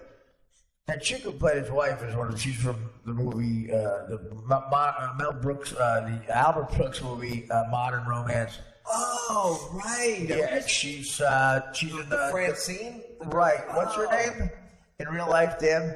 Is it Blair Brown? Yeah, she's no. Blair Brown's a chick from Continental Divide. Right. Anyway, she's whatever. She's sexy as hell. She's in a movie called Hunter, Steve McQueen's last movie too. And she's great at it. But It's so funny. We went up and someone who was a writer on Mad TV who knew Shanling introduced me. And I said hi to him. I introduced him to the girl I was with. And it's so funny. When we were driving away from the Improv, her name was Danielle, the girl. She said, I said, Danielle, did you enjoy meeting him? Because I was laughing at everything he said. And she goes, God, he seems miserable. And, you know, chicks like that, this chick, again, she was very outdoorsy. She came from money in San Diego. And beautiful girl, but her older brother raced cigarette boats, like those speed boats, and I went down to see a couple of matches, and I could not have fit in less. Again, the Andy Hall scene, where he's the rabbi in Michigan. Grabby Hall. Did you grow up in Norman Rockwell? Rockwell. Yeah, so, yeah, but, you know, again, I guess for chicks like that, they don't hear the funny, or they don't get it. They don't get why he's brilliant, and it's so depressing. And I think the irony is, yeah, he is miserable probably because of people like you. Hot chicks who just don't get the joke. Like, I'm sure he would have rather you laughed like hell than me. You know, I'm sure he doesn't want me to fuck him. And that's a sort of a torment of a lot of real funny guys. You know, you get into this business like everything else. You know, when you're a heterosexual guy, and Dave and I in the room, we can relate to this. Catherine Harold. And you're fully clothed throughout gym class. And you wear your own clothes to the gym. And you have no idea who Rick Steves is. Unless you have a friend who sweats in the same room as him. No, when you're a guy, you know, you want to hit a home run in a Little League. That's the most important thing in your life, hitting a home run in fucking Little League. Until summer between like 11 or 12, some guys are earlier, or 12 to 13. Something clicks, and the rest of your life is a nonstop search for pussy. That's it. Everything you do is pussy. You know, you get a job for pussy, a career for pussy. You tell jokes trying to be humorous.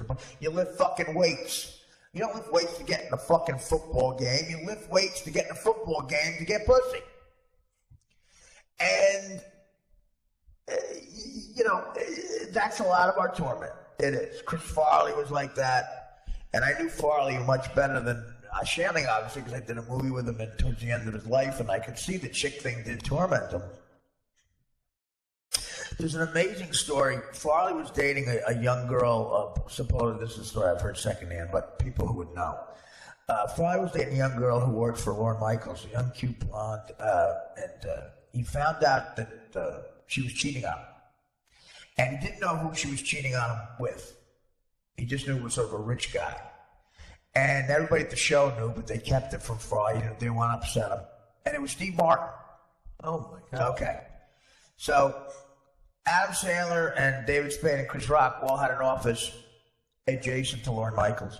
And Farley is going crazy about who she's cheating on him with. And he runs into Lorne Michaels' office and he goes, you better fucking tell me. You better fucking tell me who it is. And Sandler and those guys, they all know it's Steve Martin and they can hear, like, because it's right there. And Farley says to him finally, when Lorne won't tell him, he goes, well, listen, man, I'll tell you what. You could tell him or her this. This guy she's dating, he may be richer than me. He may be better looking than me, but there's no way he's funnier than me. and Sandler and the guy just blew up laughing. And, you know, imagine, though, again, that's a funny story, but imagine when Farley realized that he finds that it is fun. There's a guy that people, first of all, Steve, it's a fluid story because, in my opinion, Steve Martin's not as funny as Chris Farley. Steve Martin's never done anything as funny as the Chris Farley show or the Matt Foley guy. Steve Martin's done more to her comedy in the last 30 years. Pink Panther 2 proves that. Yeah, good point. Yeah. And, but, you know, picture how depressed a guy like Farley is. He's got everything. And the whole reason he wanted to get everything is for chicks, and he can't get the chicks. Or they break his heart, you know. And I think that Shanling, it was this brilliant, brooding guy. And I think it sounds kind of shallow, but it goes back to that because clearly he loved women. He just, but his comedy is, you know, you get your romance sort of out of comedy when you're that way. You know, you use that anger, whatever, and you're funny. Some people it doesn't work, but with him it was just right on the fucking money. And you know, he did 2 shows that people talk about all the time. The first one was called It's the Gary Shandling Show in the late 80s. And the second's the Larry Sanders Show. Now, in my opinion, the only reason people talk about the first show because it's anything special is because of how amazing the Larry Sanders Show was. I give him credit for being fun. When he hosted the show, he was always hilarious. He would host certain Grammy. When he hosted The Tonight Show, he was amazing. Stand-up as a panel guy on stuff like The Tonight Show with Carson, just unbelievable jokes, just hitting on everything.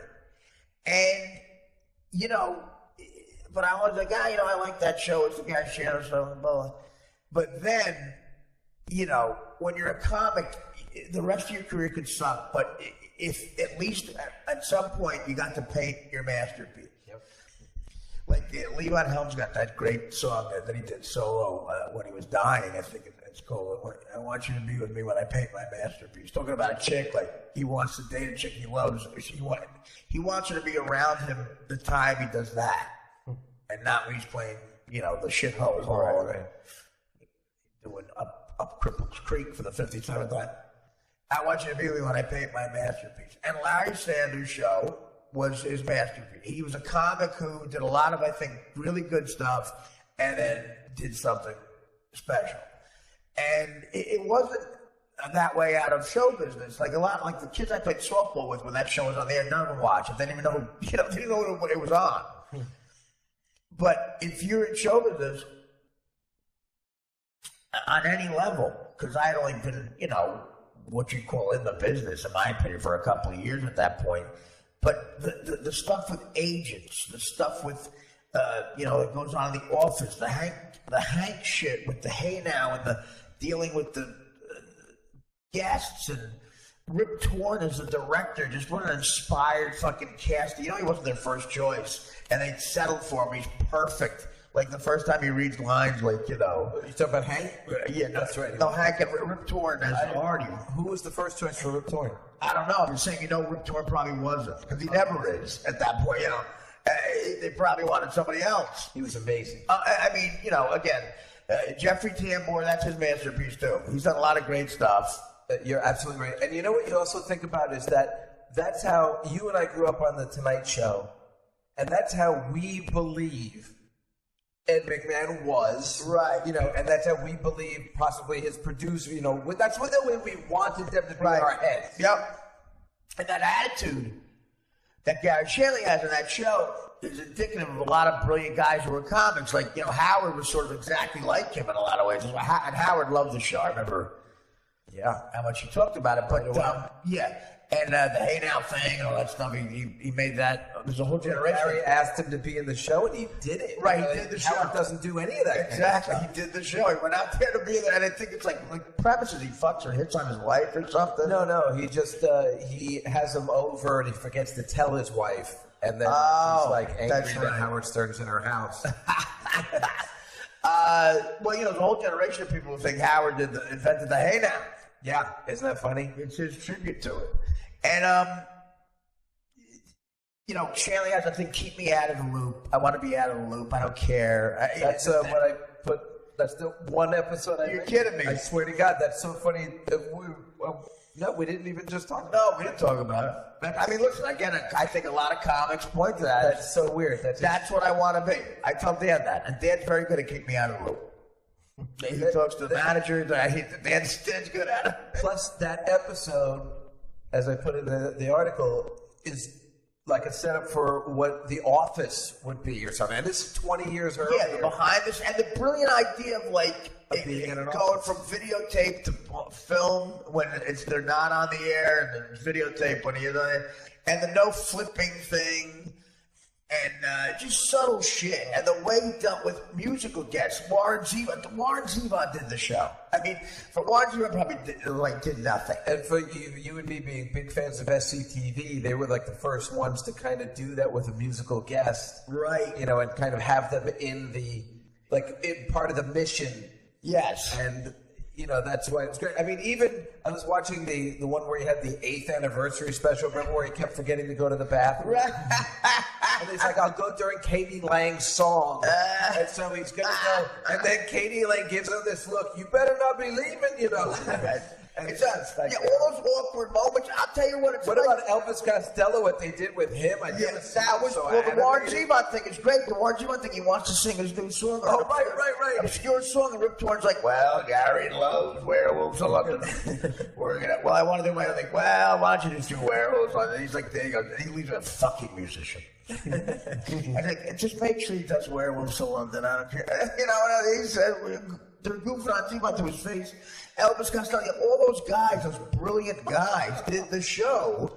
And remember Hank sold Elvis Costello a lemon car. Oh, it's so amazing. And so Elvis was really mad at him, and then Hank was wearing the glasses while he's playing, and he goes, "Why are you wearing those glasses?" "I'm mocking him." Yeah, the back and forth between Hank and him on the air, even. Wait, what about? I'm sorry, it's all coming back. He writes his own memoirs. Gary writes his own memoirs. Remember, and then he gets so upset because he's like, I can't believe this is my life. It's horrible. And he locks himself in a supply closet, and nobody can get him out. Nobody's talking to him. And so Marley Maitland comes up and knocks on the door, and he goes, "Marley?" That's a great joke. You know what? It was an episode of Laverne and Shirley to the Marley Maitland joke. And, you know, I tell you what show, now we're talking about, I just realized what show borrows a lot from that, attitude-wise, is Curb Your Enthusiasm. Oh, absolutely. He's the same guy, neurotic guy, and that's, you know, he gets those awkward situations like the Katie Lang thing is something Larry David would do with that show. And I'm sure David would admit that, or maybe he wouldn't admit it. I don't know if he consciously does it, but it's definitely... Well, I think there's a connection between Seinfeld, Gary, and Larry. I mean, I think that, you know, they've both been on each other's shows and stuff like that. Jews, that's true. That connection that we know you know about. I do. I am familiar with meetings, it. A little neurotic. At the meetings. Rip Torn has some lines, though. First of all, Bob Odenkirk as his agent is so fucking funny. He plays his sleazy agent at the end. Brilliant. And there's a one show where Rip Torn is in. He hates him. He thinks he's a bullshitter, obviously. And Rip Torn is in the office. He's on speakerphone. The agent's on speakerphone. And Bob Odenkirk opens up the call by going, "Hey, I'm on Melrose, and El Nino is blowing the skirts El Northo." And then Larry asks him an awkward question that Odenkirk doesn't want to answer. He goes, "Oh, you know what? I'm in the canyon. I'm going to lose you." And Larry Sanders says to Rip Torn, "What canyon runs off of Melrose?" Rip Torn goes, "Bullshit canyon." Yeah, do you remember that one where Artie Stevie, his agent, was trying to get Larry as a client? He's waiting in the bushes by his house. There's supposed to be a secret. And the thing also is that the manliness of Rip Torn and the fact that, you know, he dated all these old-fashioned starlets, like he had a thing with Angie Dickinson. Sure. I mean, that stuff is badass manly. I know, and another amazing line. Actually, me and a couple of my buddies who were cops when I first started out, we talked about this line all the time. You remember Gary Schelling finds out that his wife slept with the guy from L.A. Law, the blonde guy? Yeah. Remember that episode? Corbin Burnson. Okay, Corbin Burnson, Yeah. And it's affecting his work. He can't stop thinking about them fucking, and he can't say the monologue. So Rip Torn is the producer. I step in and goes, "What's the matter with it?" He goes, "I can't stop thinking about it. I dream about it." He goes, "It's funny, when I dream about it, she's always on top." And Rip Torn goes, "That lazy bastard." That's unbelievable. It's so manly. That Sharon Stone one, when Larry's sitting there waiting for her to finish her press conference, he goes, "Oh, you know, when I used to date Jackie Bissett, I used to have a book." It's just so awesome. So old school manly. When Larry would walk off stage and he would say to Rip Torn, "How was that?" And he goes, "Well, it's not a best of." He was just such a good producer. Like, he always thought Larry was a twerp and a Jew and just a piece of shit, but he was his producer, and he was going to protect him at any length, and that's what made it really cool. And it's funny when you have that picture, the three of those guys. Yep. they would hate each other in any other life. But there was a bondship, and they played on that in many episodes. It's like, I guess it is. Well, Dan's my producer. He does that. He does. He protects me. I've seen him do it. I've been with him when he does it. When we go to the Apple store at 5 a.m. Yeah, some of the lies are a little far-fetched. Artie's at the gym. Artie should be naked with the guy. Artie's at Taft. Paris. So anyway, and I met, again, that story about I met Shanley, I wish I had a better one, but that's it. And, I could punch it up, but I like you guys. And that's what happened. But I was excited to meet him, and the chick realized that at least. But the hot chick thinks he's miserable, the ugly fat kid thinks he's funny, and he wants to slit his wrist. Being funny's not enough. No. And look, I might be speaking out of turn, but it said that he might have committed suicide. And put it this way, I hope he didn't. I don't think he did. I think the coroner wouldn't sign the death certificate at first, which is a bad sign. And but it wouldn't be surprising if he did. That's the point. It wouldn't be surprising. You know what? We've been on the air for so long. Did I do the bit about Kevin Hart to Arena on the air? Yes. Okay. I wanted to do those jokes. Refer to hour 1 for that. So he was special to all us comics. And Bill Maher did a night, he was friends with him. Although Bill Maher is friends with a lot of people, don't realize they're friends with him. Apparently he does. But did a very, very cool little speech at the end of his monologue. And Dave, knowing him for a good period of time and being a comedian like all of us, we loved him. And it's sad to see him go. It is a little less funny, it feels like. And of course, I'm sure Jamie Masada at the Laugh Factory says, goodbye, Gary Shelley, make God laugh. He does that for every comic. So annoying. Yeah. But also make God cry. Make God the erotic Jew. So Dave felt it necessary to write something, and Dan came in and thought it was great and was moved by it. And I want Dave to read it. And if it sucks, we won't air it. If we do, it'll air it. But you sent it into the Huffington Post. Now, do you have a relationship with them? Yeah, I do. I write a bunch of stuff for them. Oh, that's great. Yeah. That's great. Well, so this is, in all seriousness, because, again, that's my spiel. I haven't talked about it a lot, but that's my speech on it. Again, people think I knew him, but I did not know him. But that's my deal. As a comedian, we all loved him. So rest in peace, Gary Shandling, and this is Dave Juskow's little goodbye that he wrote for Shandling. Go ahead, Dave. On March 24th, 2016. We're out of time. That's so obvious. I can't believe I fell for it. Hey now. On March 24th, 2016, Gary Shandling died suddenly of a heart attack. The day of his passing, not many television news feeds had mentioned anything substantial about this comic legend. Unfortunately, other world news had overshadowed the death of a true comic genius. On March 25th, he didn't even make the Today Show's trending topics. Hyman Roth said it best in The Godfather Part 2 when eulogizing Mo Green, saying, "There isn't even a plaque, or a signpost, or a statue of him." Besides the perfunctory newspaper obituaries, there's been no indication of how many lives he touched through his groundbreaking comedy. This piece is not a biography of Gary Shandling. It is a means of explaining why he was so important to comedy and television. In 1986, the Gary Shandling Show 25th anniversary special was a brilliant mock-up of the old Johnny Carson era Tonight Show anniversary specials. Pretending he had a talk show for 25 years was on its own an innovative and novel concept, but the execution was, for me at least, a lifelong comedic memory. Very few people had seen this special as it aired on Showtime and was never available in any sort of playback format. Unless you recorded the show back in 1986, it faded to a distant memory for many years. After that special, Gary worked with Showtime again, creating the It's the Gary Shandling Show. This show, like its predecessor, was a mock-up on every sitcom we grew up on. For Gary, these two shows worked in tandem, as he used to guest host The Tonight Show on many occasions and write for shows like Welcome Back, Kotter and Sanford and Son. However, it was the Larry Sanders Show where the rest of the country recognized his genius. I have always loved Mel Brooks, but his satire was always 10 years off of being hip, although sometimes that's half the fun. The Larry Sanders Show came out just as the late-night wars began. After Johnny Carson was forced out of The Tonight Show, late night was fair game, and Gary's name was thrown around to host a multitude of talk shows, including this famed program. But by waiting it out and pretending to be a talk show host during this time, it allowed Gary to utilize all other people involved too, in turn make the fake Larry Sanders Show all too real. The thing is, everything about the Larry Sanders Show is real.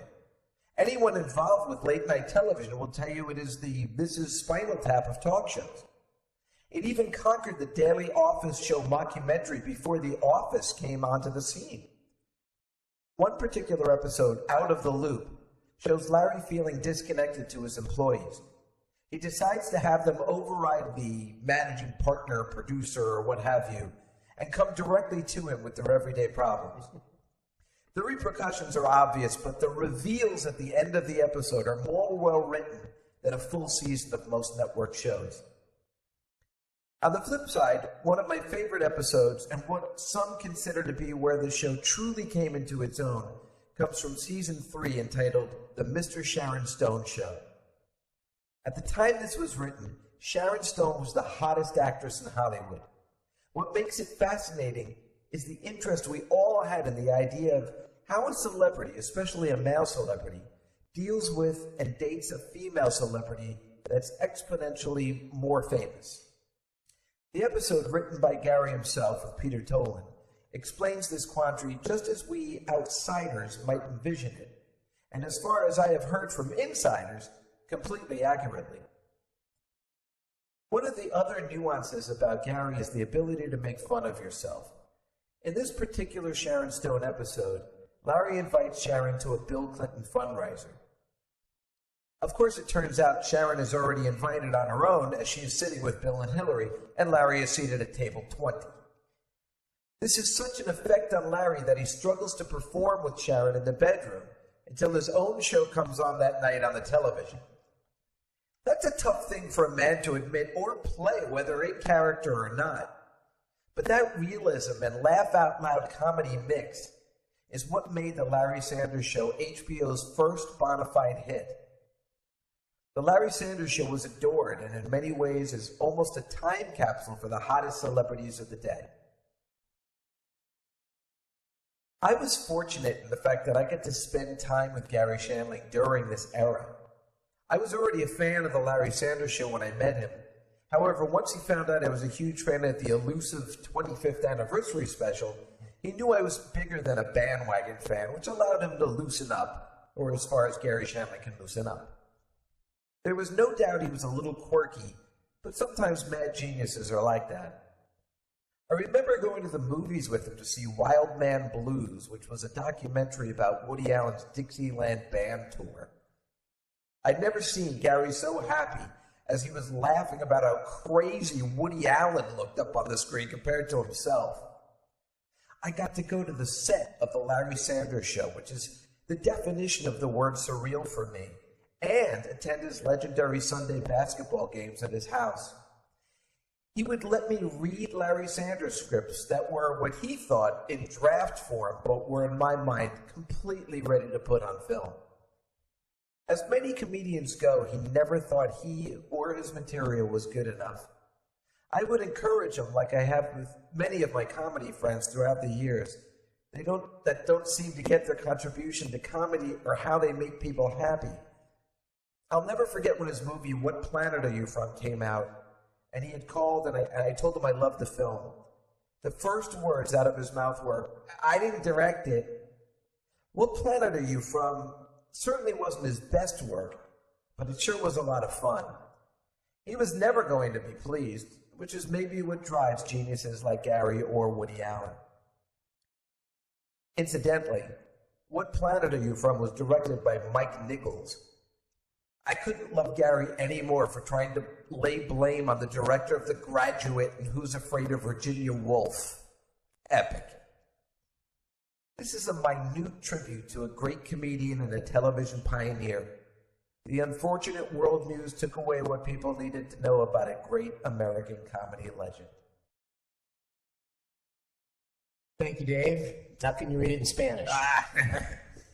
Thank you, Dan. That was great. That when I read it this morning, I said we got to have you on for that, and Artie said absolutely. So thank you so much.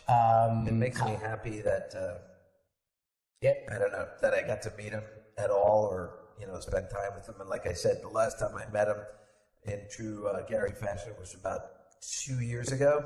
I go, "Hey, what's up?" And he goes, "Oh, hey, Jessica, do you know where John Hamm is?" Always looking for the next guy. That's all right. So where can people follow you on Twitter? At Dave Juskow. And, of course, I have the Godfather thing coming up May 3rd at the Village Underground. I think Artie and I are going to be there. I hope so. Yeah. I hope so. Like I said, last time the one went much better than I could possibly have imagined. Do you have a Joey Zaza yet for the Godfather 3? We're not doing Godfather 3. I have a few ideas. No, actually, I'm sorry. You get this. Richard Klein is playing Zalazzo. Oh, that's great. Larry from Three's Company. Nice. Yeah. Nice. I mean, it really doesn't get any more better than that. When he dies, I'm going to write this exact same biography. Absolutely. Well, thanks, Dave, and thank you to Sharon for coming on. And this is going to be on TMZ. It's 3. What time is it? It's 4:45 a.m. Yeah. By 8 o'clock, Mike Boschetti's world is going to be turned around. Well, let's hope so. Completely upside down. Of course, he won't know about it because he usually doesn't wake up till about 4 o'clock in the afternoon. Oh, right. Dan, none of our friends will know. Yeah, exactly. So, thanks, Dave. Thank you, Dan. Talk to you later. Bye. Oh, wait, one more thing. I have to, there was a guy. A guy drew this very funny cartoon of me, and I thought it was someone else that had drawn the cartoon. Vinny Monteroy, thanks for the cartoon. Here, I'll show you the cartoon. Let's see.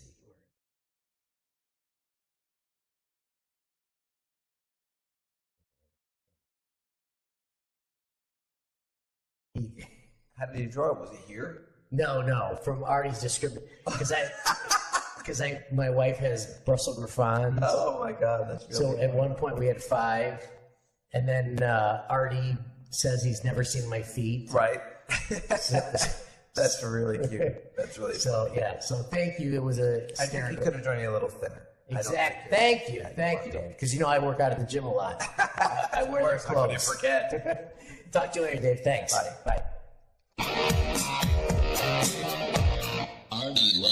Interesting radio. Interesting podcasting.